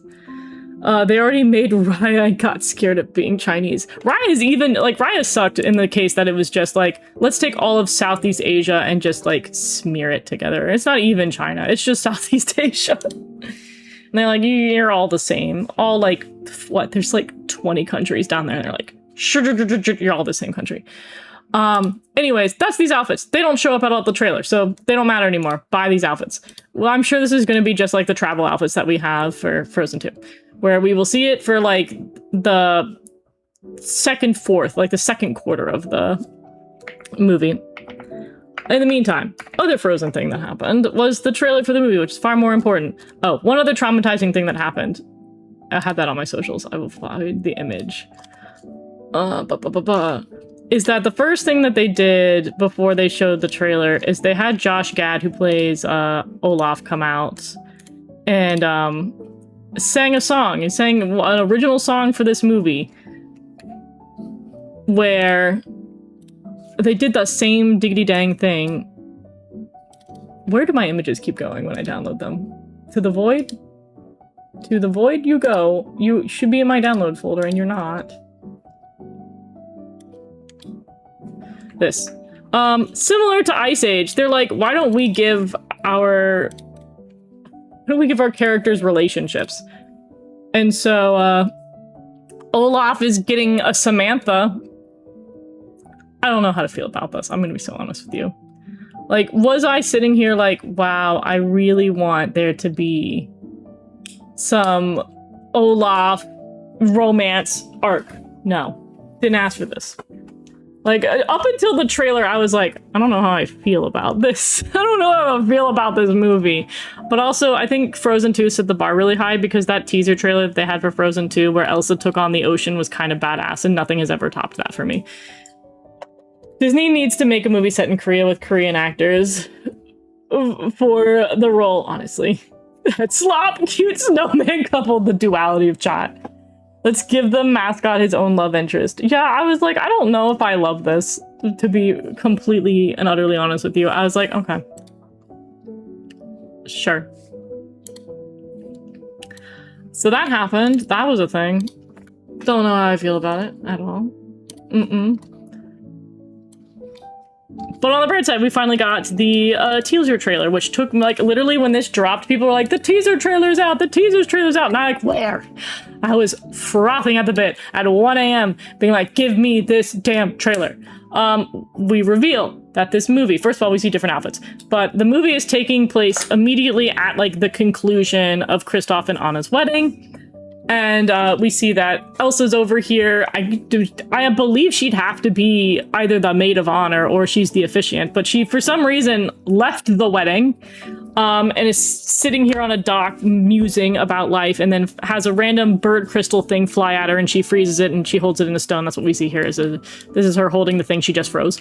And she sent Olaf to go get these guys who were in the middle of their wedding. They make some jokes. They were funny jokes. I laughed.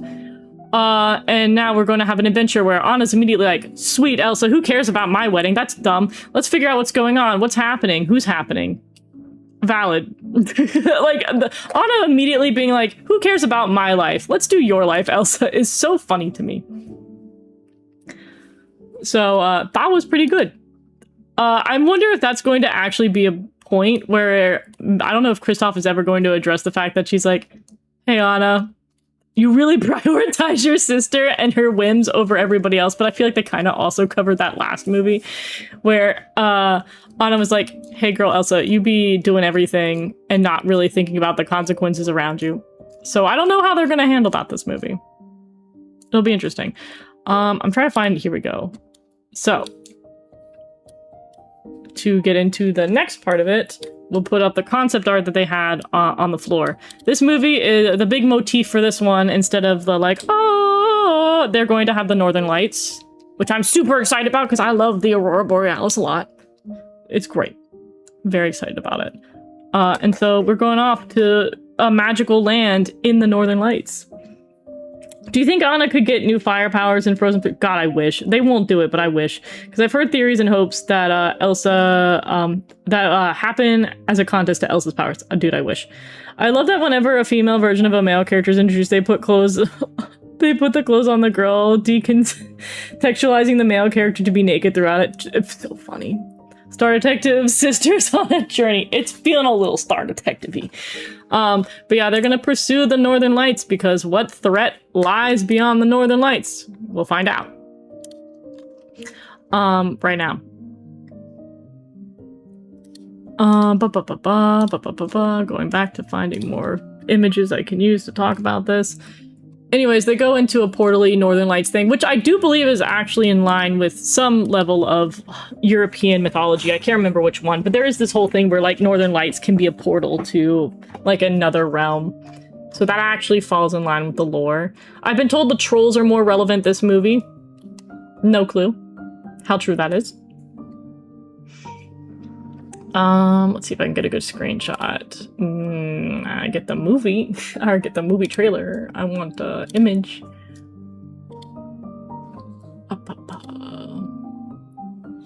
We can't ship we can't Elsa.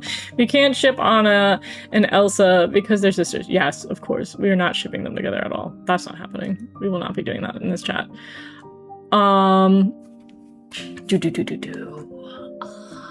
I wish I had better images to use. I'll use this one for now. This is the one I use for the thumbnail. I hate that it's not loading. There we go. They go inside there, they walk around, they have a bit of a conversation. But the big reveal at the end of the trailer, which I'm hoping I can find an image for.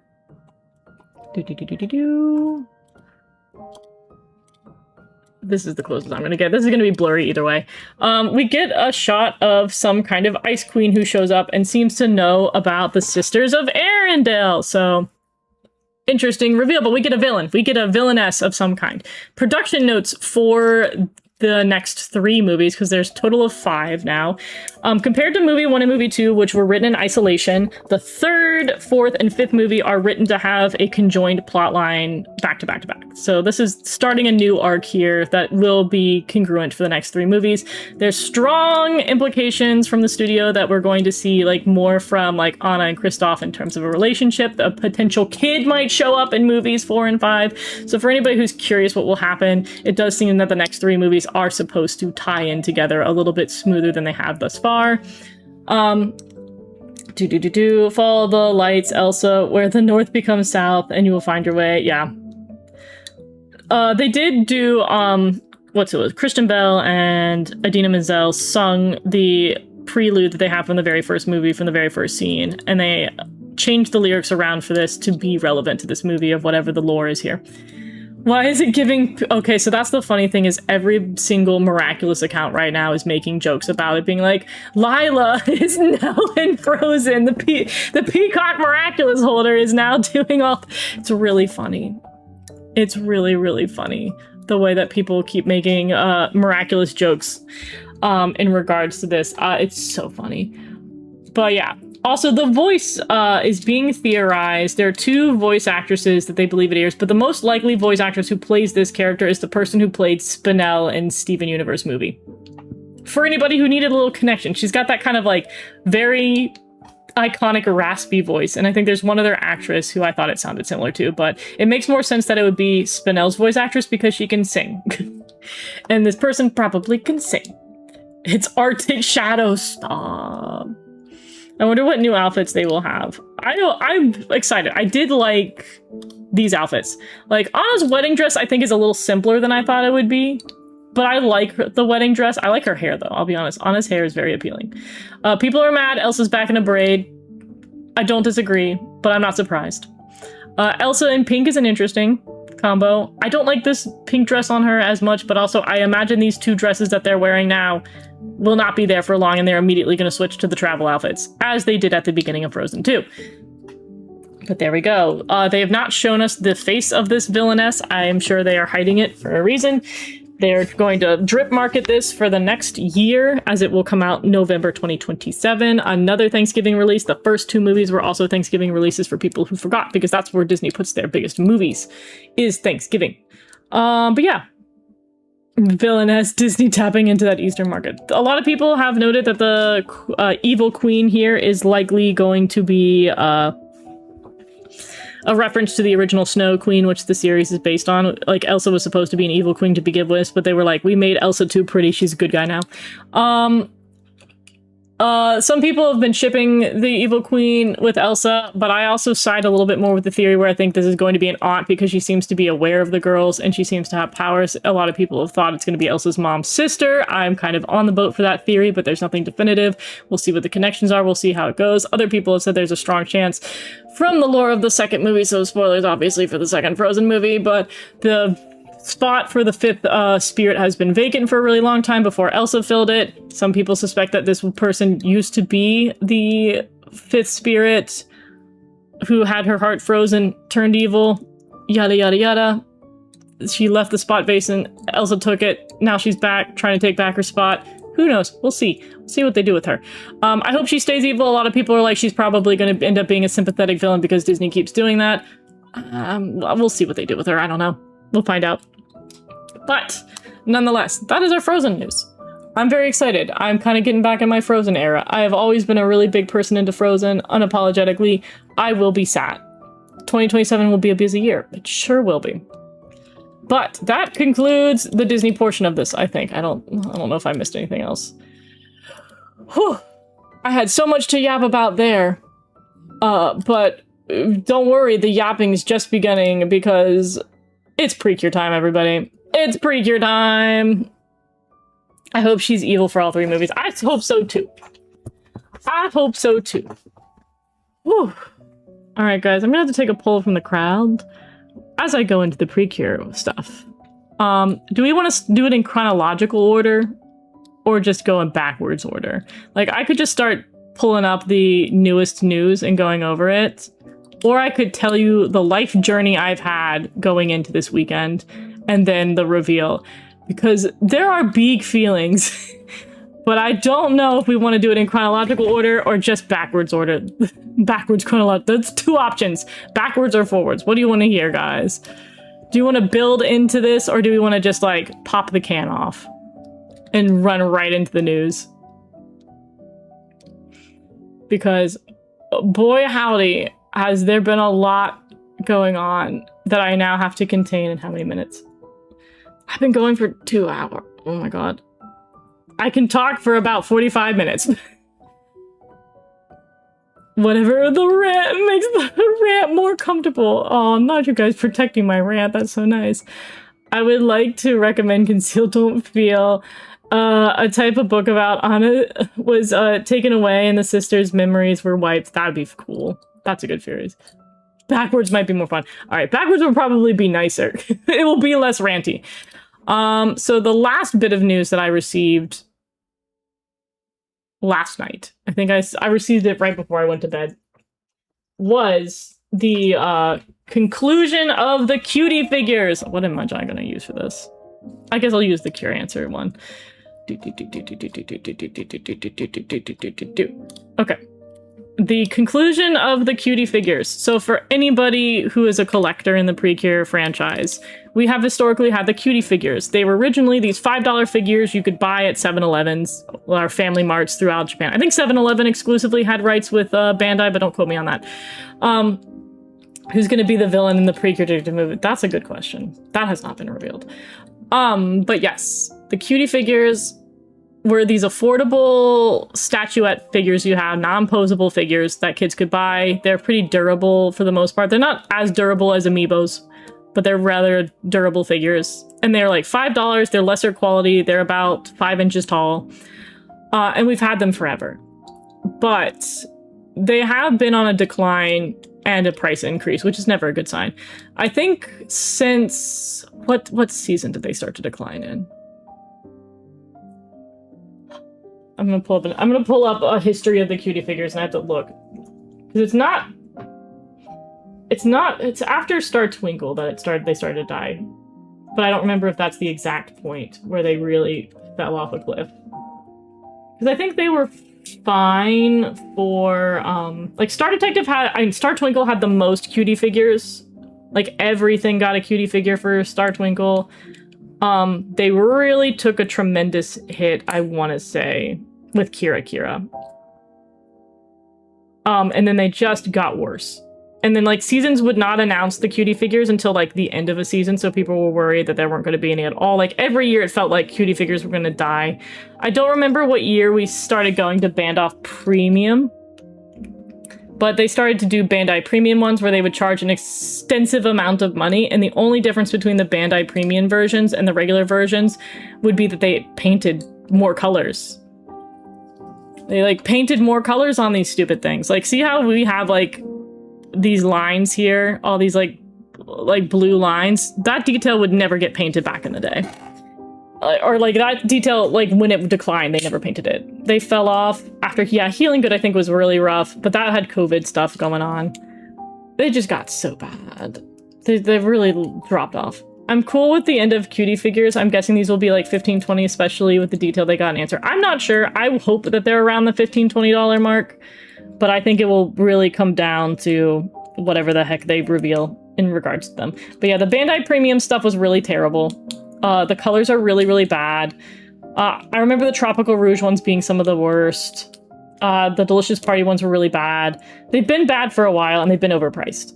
Like, there was a set that I think was like $120 for it, and it's barely colored. So, I've been very... As a collector, I've been very disappointed. And then the only cure that they do not have outside of the newest season is Cure Lemaire never got one. They have a Laura figure, they do not have a Cure Lemaire, because they did the figures for the beginning of the season rather than the end, which was dumb. I'd rather have it be in December and then have all the characters than sit there and have not Cure Lemaire, but that's a rant for another time. But yeah. Delicious Party didn't have any. They do. Delicious Party has a set. They're just bad. They're really poorly painted. The Kurea Reconnection Cure Arcana's back. Toei Whitewash Cure Arcana Shadow. I just started Hodogudu Sky, and I'm curious what you think. Is it worse than the Hugato baby? No. I don't love the baby, but the baby is less offensive. But also, like, they have a car seat in a car when they drive around with the baby, so they learned how to take care of a real child for once. It was last season, the last season. Precure has an epilogue with them as adults, which brought back the epilogue as them as adults. That did come off and on with that. At least we know what they are in detail on Tuesday night. Yeah. But basically, so to explain what occurred, there has been... The Japanese yen's been doing not well for a lot of political reasons that I'm not going to talk about here on stream. But the Japanese yen is really bad right now. And so they've decided that they cannot afford the materials that they normally make the figures with, and therefore have decided to conclude the brand. Because they were like, we're going to have to make these like $100 for you to buy them. Don't know what the hell they're talking about. Sorry to curse. Don't know what they're talking about there, because the cutie figures have been abysmal quality and they've been made from bad materials for a long time. So I don't know what they mean there, to be quite frank. And honestly, if they switch the materials with the cutie figures in the line, which they have been doing anyways, they've been switching out the bases and they didn't rebrand. It's what it is. I don't know. I don't know why they've really been like, oh, we can't do it anymore. We're going to reboot the series and we're going to call it the Precure Star Gallery. So this is the Precure Star Gallery figure. This is allegedly what we're getting in the future. Don't know what the size, cost, or anything else is. This is allegedly the look. This seems to be a real photo rather than a 3D render, because you can see the not great paint job down here. They can't capitalism price hike them more. I don't know what they were making it out of before. But also, it's a very Japanese thing to sit there and be like, we're gonna stick to this overly expensive material despite having the option to do, like, whatever the new modern cheap thing is. Like, for example, Nindoroids. I'm a huge Nindoroid collector. They've changed the clay plastic that they've been using on those things tons of times. Like, there's been 3 or 4 different swaps of the generations, and they didn't rebrand. So, I don't know if this is, like, an investor thing that they're doing to just, like, look appealing to the investors. Don't ask me. Anyways, they're rebranding, and we're basically just gonna have Cutie Figures 2.0, allegedly. If this is the quality, with, like, just a minorly bad paint job going on, and they actually include all the colors, I don't care. To be completely frank. As long as they just have these figures. I do think these are gonna be, like, I don't think Cutie Figures will ever be as cheap as $5 again, though. I think the economy will not allow that to happen. But I also don't want to have to spend $50 per these little figures that are significantly... Like, the thing that gets me as a collector is that I don't just collect Precure. I collect a lot of anime figures. And, like, I have my giant Sakura figure that, my sitting Sakura figure... actually, I have a picture of that I can pull up here. Alright, so this is a photo I took for this week. Which I need to do my photo for the day, but I'll get to it later. This figure, do you know how much this cost? Like, take a guess. This thing's also massive. I thought this thing would be way smaller. Guess how much this was USD. And look at the quality of it. And give me your best guess of how much this cost. I could take a ruler and figure out how tall it is. Like, I think this thing is like 7 inches tall, probably 10 inches wide. It's not tiny. I wish they did Precure figure power-ups. I agree. I very much agree. I wish we could do it all. Precure loses to Mayabashi yet again. So true. So true. I will put out here for anybody who knows prize figure. This is a prize figure. Precure loses to Mayabashi. Yeah. Make your predictions for Precure season 2027. I'm seeing so many big numbers. I'm gonna say, other than one person, you guys need to go lower. Actually, all of you need to go lower. No one, everybody's been higher than this cost. But yeah, this level of detail compared to the cutie figure, by the way. And it's fully painted the details on Sakura here for her outfit. They may not be, like, sculpted to the nines, but this, for anybody who is curious how much it cost, this is $25 for this figure.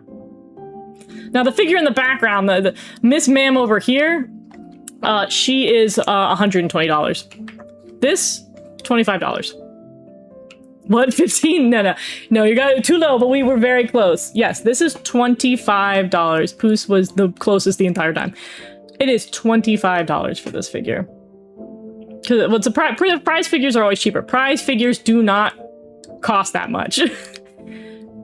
Precure figures, a singular cutie figure has been more expensive than this figure. And a cutie figure, like, just to give a scale, a cutie figure would be, like, this big compared to it. Like, this is a really bad drawing of a cutie figure. This is how big a cutie figure would be compared to this figure, like, height-wise.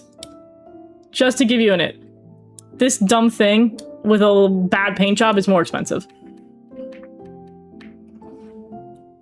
In some cases. 25 really good clear cut. This is really, if you catch this online somewhere, it's good. This is a good figure.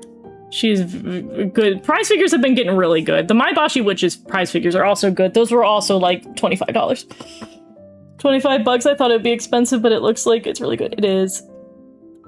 Prize figures have really stepped up. Prize figures, by the way, are the ones that they put inside two things. They either have it in a lotto system, where you, like, pull a card and you can have a chance to win this, or they do it in a gotcha, or not a gotcha, like a Toriba machine, like the crane game machines. My fancy crane. All the little crane games. But once a crane game season ends, all the ones that were left over from the crane game thing, they just sell them. So if you just wait till the end of the season, you can just buy it instead of having to play the crane game. Nonetheless. I'm planning on making a reconnection concept comic to post on my YouTube post. You want to read it? I'll read it. I remember last year when Nana's, how I was ranting about they didn't even bother to color her leg band, and they really made that skin color. It was bad. Like, what were they thinking? They weren't. That's the problem. They've been very bad quality. So I do hope that this reboot will be a sneaky way for them to just stop having them be shitty. I don't know if the paint that they were painting the figures in was, like, expensive paint. It was bad paint. Like, the paint on this is good paint right here. That's good paint. The Cutie Figures paint has been bad. So if they're sitting here spending, like, way too much money on their paint, then they're getting scammed. They should have swapped a long time ago. Prize Figures have absolutely obliterated Cutie Figures for a long time now. So, I just don't even know what to do with that. Anyways, that was the Cutie Figure news. Next piece of news for us, going backwards. Which I will just go to the Reddit, because I posted them on the Reddit, and I can just go off my post there. Girl,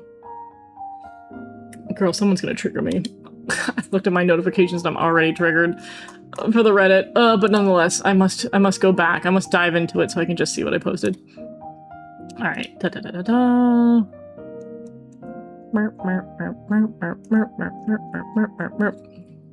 Look at me being good and spoiler tagging stuff. Oh, I will say shout out to this one. This person's name, Routine Background on the Reddit. I laughed really hard. Guys, they were like, this is what it would have looked like if it was a Cutie Figure. And they just, for comparison, they just painted over it. This was really funny. Stop that. This was really funny. Hey, do I have auto select on? No, stop that. Look at that. I was dying. Maybe it was because it was really late at night. I was dying when they posted this. It was really funny. I was like, this would be what it would look like if this was a Cutie Figure. Anyways. That now it's really the end of this rant. Okay. The next thing that I had posted about on Reddit was the new forms, which I think I finally got high-res images. For whatever reason, the news outlet that they posted this on originally did not have the high-res image, and then I saw people finally posting the high-res image, and I was like, so they got there. So they got there, and they actually had high-res images. I don't know why they posted this first with crappy quality, but they figured it out. God, that's so real. Am I right? Which season of Pre-Q should get? I don't want any of them to get remade. I want them to have continue. I want sequels. I want my Go Princess sequel. It's what I deserve. All right, we're gonna zoom into each of these and kind of like have a discussion, because I have not had the chance to soak in these designs. This is the Star. Okay, so we don't know yet if it's Star Kira Space Ring or if it's Star Kira Ring forms. Ring as in a ring on your finger, as you can see from our girl Curancer right here with her ring on her finger. We have a ring finger. This is coming from, for people who watch the episode, spoilers for the news episode, they show our power-up device. We show the Star Cure Ring brooch. This is what gives these forms, which means we're going to get that brooch in like 2 episodes. But I finally get to look at them, and you guys get to look at them with me and tell me your opinions on them. This is pretty cute, and it's not all right. It's true. I have not had a chance to let it soak in. I will say it still doesn't look like super duper detective-y to me, but like, yeah, who cares at this point?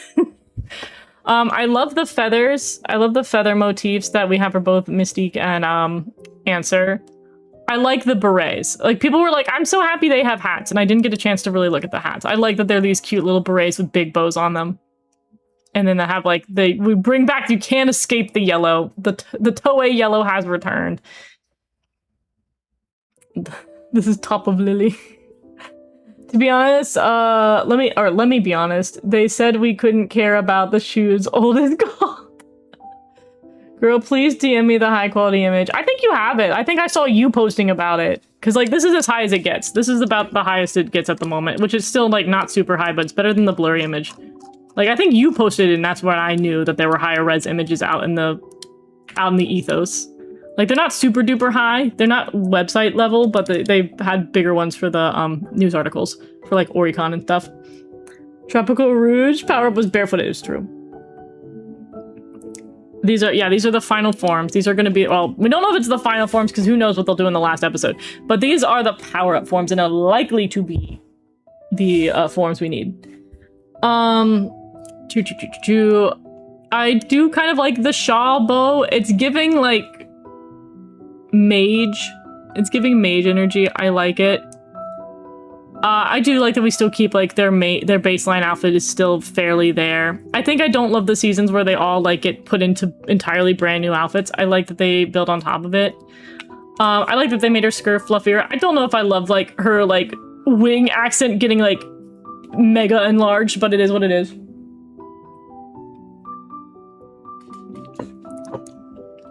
It's cute. We keep hers tight symmetrical, and then her shoes, and then add the little wings on it. I think it's fine. I don't understand the cape, because yeah, for some reason they drew these capes where they're coming out to space. I don't know what these capes are doing. I think I'll have to wait until the show to figure out how long these capes are, because everybody's like, why are the capes so long? I imagine they just did this for concept art purposes, and that these probably flare up like the capes in Mahotsukai, where they round off like this, and they'll be more like this in the show. Will probably be how the cape is supposed to be. But we'll have to see it in person. They wore big capes. Big capes. Do. No. I could have swore the ones I had were the poopy quality images. I mean, I can send this to you afterwards, but this is the highest one I've been able to find. I had to delete my original post on Reddit and repost it because I finally got the high res, and I was like, thank God. I was like, man, I was posting this, and I was like, why is the quality so shitty? I thought one was movie only. There's another power up. This is the show power up. Oh my God, sorry. They showcased this. They showcased this movie power-up, and like they put out so much material yesterday. They were like, hey, we know that we're getting real close to leaking everything, so we're just gonna dump. They did the same thing last year with Kiss and Zakyun as well, to be completely honest. They and also the power-up for Cure Idol. They debuted that very early compared to it, like officially debuted it before it was in the show. So I'm not surprised they put this all out, but it's very overwhelming and people don't know what this is. This is the show power-up. I don't know if it will show up in the movie, but it is the show power-up specifically. I noticed that in the past only Arcana's gem is colored, but in the toy the gems are colored. So I think right now in the show, the Kiradine brooch has all. Yeah. I think the show they're not lit up yet because they haven't power-fied it yet. She's trying to be coral. It does have coral energy with the hair. Do you think this power-up could have the ability to become giants in like Ultraman? I think they will fly. If I have to guess what the power-up's going to give them the ability to, I feel like the capes are going to let them fly. I like the stars on them. I'm very fond of the stars. It's giving the time protector. Oh my God, it does. I really love the Star Kiradine mode, but Anna's future mode from the movie is my fave. It's good. The quality should be 4K, I wish. I think they learned their lesson from, let's just recolor it. Kind of. These look a lot better, yeah. I wanted 2027 season to be called Bigger Size Precure with the protagonist of Big Huge Cure Gigantic Cure Size 6 Super Ranger Cure Stop. Oh my God. Yeah, I'm gonna be honest with you. You and Idol and Doki Doki have the worst power-ups. Don't even get me started about Doki Doki. You know how I feel. Oh yeah, because the movie power-up has the yellow. Yeah. It has the gold accents. I love the yellow Cure comeback from 2027. Do you think they could have an anniversary season after? I think there's always potential we could have an Otona. I don't know if they do an All-Stars though. All right, moving over to Mystique, since I can have a better look at her. I kind of wish they all had the purple beret. I know that like they don't, but I would not be opposed. Her with the pink beret, I feel like there's a lot of pink going on here. I feel like it should be like at least Answers is a slightly different like bluish purple. I think having her hat be a little more than just like a slightly different shade of pink would have benefited. But she looks cute. Her hair is still kind of a menace to me, but we make do. We make do. I think she's fine. I do like that her veil is not the yucky yellow and is instead this nice bluish purple, which I think is just they're complementing. It's mostly the same. It's her outfit. These are made bigger. Her skirt's just floofier. Socks and shoes, all the same business. Not too much for Mystique, not too much to say. Now down to our lovely butterfly ladies. I love the butterfly accent. I love that the others have the feather accent, these guys have the butterfly. I like that they have that duality. Super good, super fond of that. I like her blue hat. I think it's a good enough blue away from the teal. She looks really cute. I think I'll have to see it in motion because it looks dumb having the asymmetrical skirt here, but I think it will look really good in the show. This is one of those things where it never looks good when the character is just standing, but I think having the asymmetrical skirt will do well. Like, some of the asymmetrical skirts looked really bad in the concepts for Star Twinkle, but then they looked really good animated. So I think this is going to be one of those ones where I'm going to need to see this in movement. They do the asymmetrical stocking thing that's been very popular in the show, and Precure in general. They love to do their asymmetrical stockings. Shoes are still great. I'm happy. I think that they didn't go too far with some stuff. Like, I know, again, they love to enlarge little details. I dare say that I think I might like this with the hair being a little bit more droopy instead of, like, the sort of top hatty thing going on with the regular Eclair. I think I like this better than regular Eclair. I think having this kind of, like, downturned, like, silhouette of it sloping here does better for her character. I think the spikiness before was a little too much. I think having this softer fits her character better, but that's me. That's 110% opinion. All right, let me make sure I'm keeping up with chat. I heard Idol's red form was originally supposed to be her main color palette, but they were forced to have a pink lead. Yeah, I feel like that makes more sense to me. I think if I order the forms, Eclair is the best Arcana, then Answer, then Mystique. I don't disagree with that, to be fair. Since Arcana Shadow loves ice cream, I hope the others are not lactose intolerant. So funny. Also, I don't think I said hi to you, Alexis. Welcome. Welcome if I have not said hi to you yet. I would like to see a Precure team wear half skirts and jean get some jorts. Get some jorts on this show. Or a more whitish beret. Oh, a whitish beret would have looked really cute. In the Victoria Max horror movie, do you think the... I have to see it again. It's been a minute. Yes, Kadea. We have 20 episodes left for the main duo to get any development. I do think I think we have to accept that we're not going to get a lot of characters development and backstory for our main characters. I think we're going to get more from Mikuru. I don't think we're going to get much from Anna, if I'm being entirely honest. Claire is missing the sock. Yeah, she lost her sock. She gave it to Luluka. What if Fresh Precure it had a multiverse theme and they had it with Kamen Rider Decade? I don't know enough about Decade. Maybe that's a good combo. Eclair's power-up is low-key my fave. I'm very fond of it, to be honest. If anyone hasn't recreated the Peak Cinema meme with Luluka, I could add top of Lily yet. They should, true. Not sure if the pink ribbon was the best idea. Yeah, the pink ribbon is very jarring. I will say, like, when you zoom out and you have, like, all of the images, it does, like, the pink is very starch. It's very intense. I kind of wish it was their colors. Someone get on that. Someone get in there and you Photoshop those colors. Photoshop their primary colors in here on those ribbons. Someone Photoshop that for me. Did you notice that they updated the movie designs? Do you mean the poster? We'll get to that. We'll talk about that if you're referring to the poster. Whoop. Also the website images as well, we could talk about as well, if that's what you're referring to. Eclair's missing sock lost from... I think there was a mention that Luluka's favorite flavor is being mint, or maybe that was a joke. They might have. I wouldn't be surprised if that was disclosed in one of the interviews. Anyways, talking about Miss Arcana over here. I think it works well.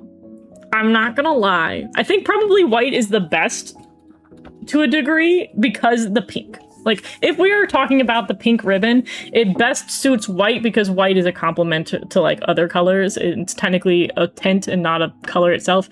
So I feel like pink doesn't clash with the white in the way that it kind of clashes with the others. Like, you have to kind of pretend like the pink's not there. You have to turn off the pink in your brain and be like, the rest of the design is.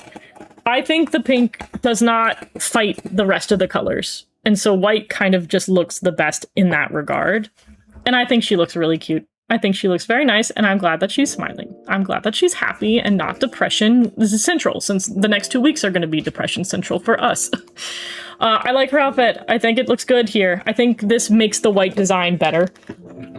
Because we will have to talk about Miss Arcana, since we're going in backwards order. But let me see what the next thing I posted was. Because that will determine which thing we talk about next. Oh, we can talk about, okay, yeah, Luluka is the next thing I posted about. We got the, obviously the website updated. I'm going to delete the images on my desktop so I can actually have somewhere to put this stuff. We have the turnaround images now on the website for Luluka and Arcana. So I will grab some of those so we can talk about it, and it's not going to be spaced out properly, so we're gonna have to bear with me. Also, why the first one blurry? These are all the same level of quality. Why? Who did this? Who do this to me? Internet. The first one should be high quality. Is it not? It's not. I uploaded it low quality. I'm a failure. I'm a failure as a news cover person. Anyways, this is the turnaround for it. We're gonna do it with low quality because I'm too lazy to go find the high quality image. Anyways, I do lore stuff to talk about. So it leaked yesterday morning for me. So I guess like a night before in Japan, it leaked this image here of her, with the like copyright information at the bottom in a square, which meant that that came from a publication like Oricon or something, or Animate or whatever was going to do an article about the debut for Cure Arcana. And so I knew since yesterday morning that she was going to debut in this episode some way or another. I didn't know how, but I knew that from that morning. I was like, if they're leaking these images of her, means that the news places had to write their articles coming up with this episode. That means that they're going to present her. I even said so on a Reddit post where I was like, hey, I got an image leak for this. I can't verify the place. Like normally if I'm posting leaks, I can verify where it came from. I could not verify it on this one. So potentially this image, when I saw it the first time, could have been AI. But I was like, it seems unlikely that's AI. And from the looks of it, it looks like news places are going to report on it. And they did. So I knew like the second the episode ended, I was sitting there fairly on like Twitter being like, update your gosh dang news articles and give me this information, because I will be the person reporting on it. And I was. I absolutely immediately went to every social and was like, this is official. You can't get mad at me anymore. Yeah, this is official. So yeah, I knew about this leak. I've been knew about it. And then that's why I was very prepared. Like I got home and I was like, when this episode drops, I'm going to report on this. And I was ready. And I think I did kind of an okay job other than this being lower quality than I would have liked it to.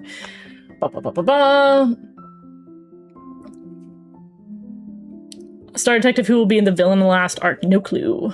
I found our Cure Arcana should have been yellow. Yellow and black could have swapped. A little bumblebee. I feel that. I will talk a little bit about opinions once we get into it. Or if she was white, it would have worked better for her hair to be darker instead of blonde. I don't disagree with that. IDK if it's a minority opinion, but I wish they waited for the end until... So yeah, I genuinely think at the end of the month was really when that was meant to have been scheduled, because that's when they're releasing the song on streaming platforms, and they would have released the song to coincide with the thing coming out. To be fair, it's one of the latest endings we've had in the franchise, but I genuinely thought that they were going to wait, or just have a version with Arcana Shadow and then switch it to Miss White Arcana. But I don't know. I don't know definitively anything about the production. Maybe this has been the plan the whole time. I just feel like it wasn't.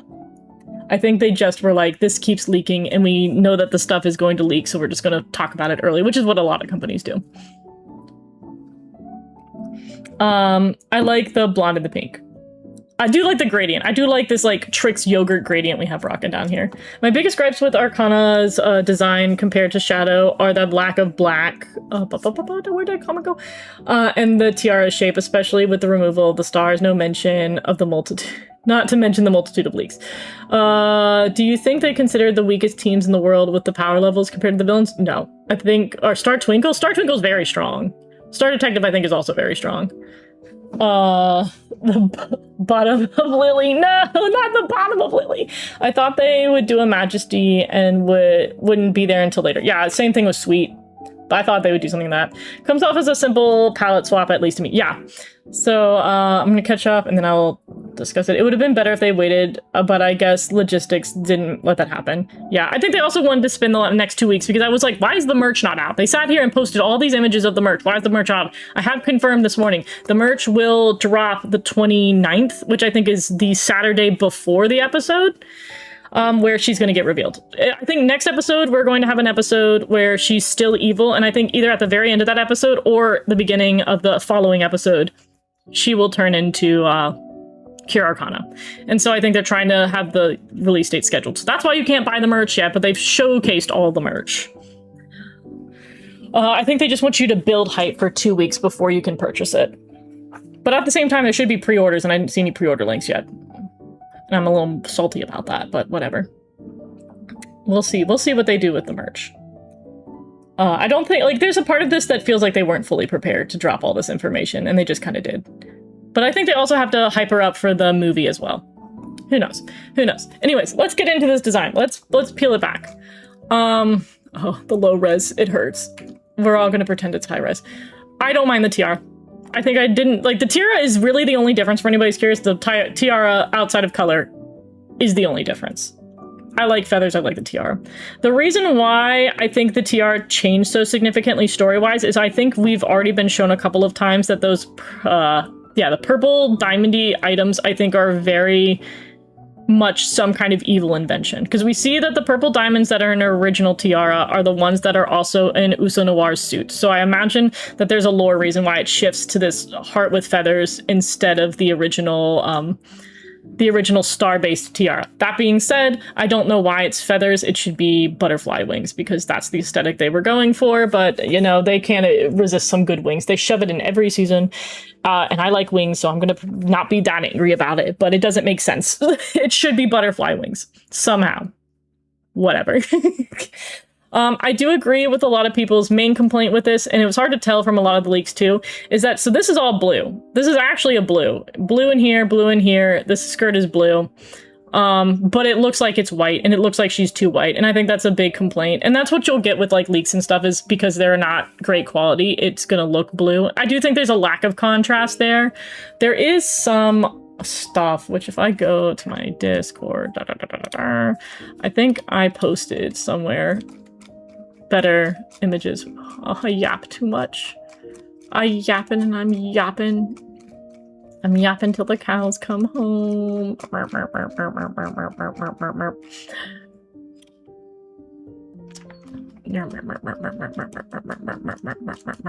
What did I say? What did I yap about? Which one was it? This one. On the merch for her necklace.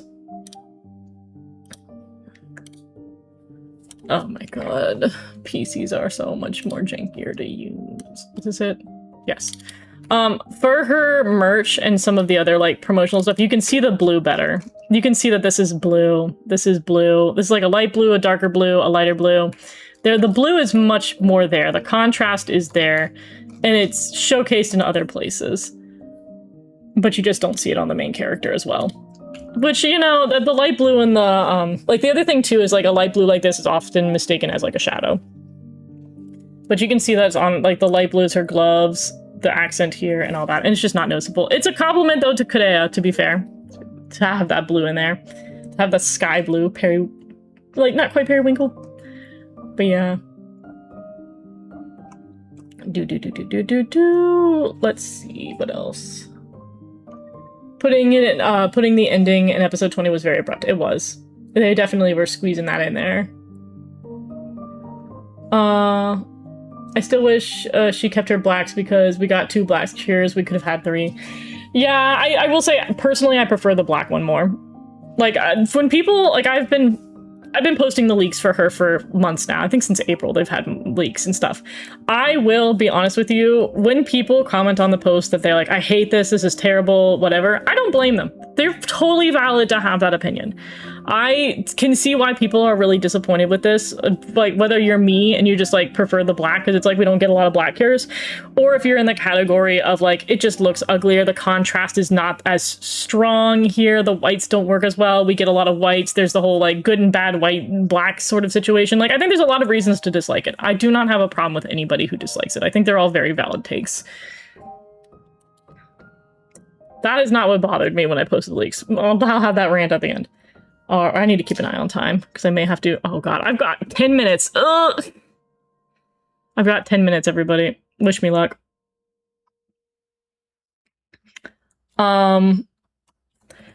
Speed running this real quick. I'm sorry, chat. We may have to continue this discussion next week. We'll do the ending next week because I'll have my review for it.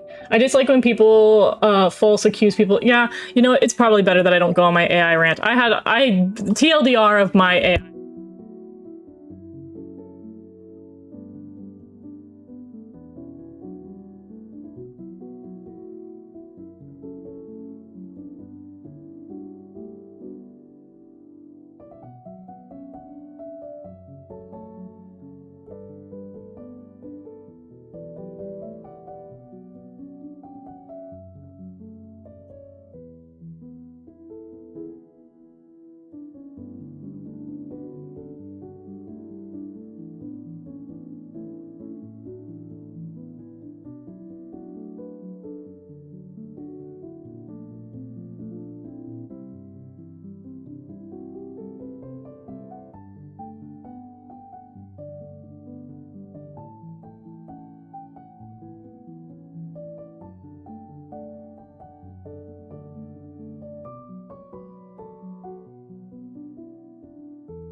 So I muted my mic at some point. I sleeped. How long have did I mute my whole rant? What was the last thing I said, chat? What was the last thing? Even my mic is like, girl, don't talk. Are you well? No, I'm not well. I smacked my mic and I muted it mid-rant. It censored me! It censored me! How long have I been quiet? You muted yourself. Stop. Did it really do that? For like 3 minutes. Alright, I'm gonna speed run my rant. So, for the past week, I have been posting a lot of leaks because we've been really close to the White Arcana debut. And a lot of people have accused me of AI. So a lot of it I've written off. I didn't mind. You know, people are gonna call it AI. I just ignore that. But people who like have power have been calling it AI without a single thought behind their eyes. Not a single thought in those brains. They call it AI. I'm prepared to have a conversation. I am very much prepared to have a conversation with people on why you think it's AI and work out why like we got to this conclusion. I'm perfect. Like I can suss it out if you want to. But the people who are like, you should delete this. This is AI. You're a terrible person. I'm like, where's the brain cells? Where is the thoughts? And, you know, I have my not happiness with the people who very aggressively called me AI and were like 100% fake and they're telling me I should get banned off websites. That stuff was already irritating enough. I think the one though that crossed the line, and I did block this person, which to be fair, it's amazing I didn't block most people in this. One person was like, in this day and age with AI, you should not be surprised people are accusing you of AI. And I was like, honey buns, I'm not surprised. I'm not surprised that people are calling it AI. I'm still mad about it, and I'm allowed to be mad about it. It's annoying. It's annoying and people aren't thinking critically, and it's very frustrating. And they were like, you should not sit there and talk back to the people who are accusing it of AI. I'm like, why not? Why am I not allowed to? Like, what's this whole thing where we're not allowed to tell people when they are wrong? I try to be nice when I correct people. I definitely will sit there in cases where I'm not getting too much heat right off the gate. I'll be like, oh, it's a common misconception, or there was a troll who said it was like AI. Like, I'm willing to have that conversation. But the people who are like, you need to die, I'm not gonna have a lot of patience for that. And I don't understand why I have to baby people. They're like, but people's feelings get hurt when you tell them that it was real the whole time. And I'm, well, yeah, and I'm sorry, can we be mature for 5 seconds? Like, what are you, a 5-year-old? Why am I protecting people's feelings when they're just objectively wrong? I don't understand that. And then furthermore, like, when I sat there and I was like, I'm trying to stop misinformation, Sweet Bee. This is what I'm trying to do. They hit me back and they're like, this post, because the post was one of the leaks. They were like, and in the leak, I had very, very clearly explained why this leak was real in the best way I could, because the first few leaks, I didn't explain things. I just posted them and hoped people would use their brains. Then I was like, they're not doing that, so I will explain it like a caveman. And so I very, very, like, to a T explained why the leak was real and why it wasn't possibly AI, and, like, countering the argument of why it was AI. And this person was like, you better not be doing, and I told you so. And I'm like, why not? Why do I have to be a bigger person about this? I did tell you so. I sat there, I put a leak out. Generously, I put a leak out. And then everybody yelled at me that I needed to delete it and I was AI and I was terrible. They came into my space. You came over to the thing I posted and yelled at me. Why do I have to sit there and be there? I just genuinely was like, what? Why? It was so annoying. And I just, like, I blocked this person because they were like, you cannot be mean to people who will accuse you of AI without thinking critically. And I was like, honey buns. Honey buns, please. What did I miss in the comment section? Am I muted again? She will read them eventually. Yeah, I'm gonna read the comments and I'm gonna finish up for today because I do have to hop out. Basically, they were like, I'm mad and lashed out and I refuse to feel bad and apologize, so I'm gonna double down. Like, I get that it's not fun to be corrected. I'm certainly no stranger to that experience, but I do think we have to be human beings and you gotta sit there and accept when people tell you something was wrong. I'm so sorry. No, that's fine. I get that I normally engage with chat. I'm sorry. I had to speed run that because I do have to hop off soon. I won't knock the enthusiasm. But yeah. You shouldn't have to give time to tape. Yeah, that's shitty behavior. I'm like, and also I didn't sit there and like reply to every single person who called it AI. I ignored or just downvoted most of it, being like, it's not AI, but I'm not going to spend here and try to like sit there and explain it to you. Arcana's tiara is so cute. My favorite part of her design all along is the veil and back. It's so pretty. It's giving wedding vibes. It's massive. I think it's bigger than the one that they have for the power up. Holy cow, death instance insane. That's an instant block and move on. Reddit. Yeah, Reddit definitely. I've had I think only like 3 or 4 people, but there's definitely reached points where I was like, you're not going to be able to talk on my post no more. I'm blocking you. The thing too about the Reddit that kills me is that Reddit is a site because it's so text-based. People act like it's the gospel. So I saw people take, there was one conversation, one person was like, this is 100% fakey fake. And they screenshotted it and they posted it on Twitter, Threads, and, other people did it. I saw it on Twitter, Threads, and Discord. And I saw our conversation and I was like, no, don't post it where this person's calling me a fakey fake and they're so wrong. I was like, oh, and the people were believing it. And I was like, no, please. Luluka is married to Kudea. Facts. But yeah. I wish they leaned more into the feathers in her design. Oh, Fallen Angel would have been cool. That would have been neat. You know what? You've convinced me, which Room Type Mercury, that was the way they should have gone. Next week, we will talk about the movie forums. Only thing about the movie forums that was not well communicated on the interwebs is that we have a movie power-up form for Cure Answer, but on the website, it does disclose that the other 3 will also be getting power-ups, but they have not debuted their designs yet. So for anybody who's like, oh, another movie where the main character is the only one with the power-up, which I thought was implausible because they have a duo, it's not going to be that way. All 4 of them are going to get power-ups. We just don't know what the designs are yet for the other ones. Reddit is such a gossip app. Yeah, I like Reddit. The thing is, I always talk so negatively about the Reddit here, but it's really great in so many other ways. I think the communication and like normally outside of this one time where people got very emotional about the design and everything, normally people have really good discussions, which is why I was really disappointed in the people who called me 100% fake, because I was like, normally you guys are the best people about discussions. Whenever we talk about theories or stuff, people are normally really good, and I think some of the best knowledge I've seen comes out of the fandom does come from the Reddit discussions. Because I feel like it's impossible to have a good discussion on other websites sometimes. But I do think that things got a little crazy this week, and I think it's just because people got heated about this. But I'm so glad I'll take that it got debuted 2 weeks early, solely so people can stop calling me AI and stop deleting my posts. That is just, by and large, so annoying. I was like, don't delete my post, because like I had a mod sit there and delete at least 2 of the posts, and they were like, this is AI, get the shit out of here. And I was like, it's not AI. Have some proof before you do something like that. I'm not a liar. And somebody was like, Cure Secret, that's not a good enough reason to believe this is real, which again, different rant another time. But I was like, if you don't know who Cure Secret is and you don't believe in Cure Secret, then that's a whole other, you clearly have been in the pre-Cure fandom for 2 days.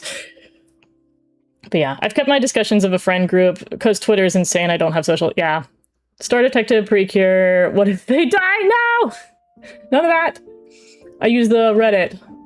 I imagine that you're probably much more fun than the other people on the Reddit.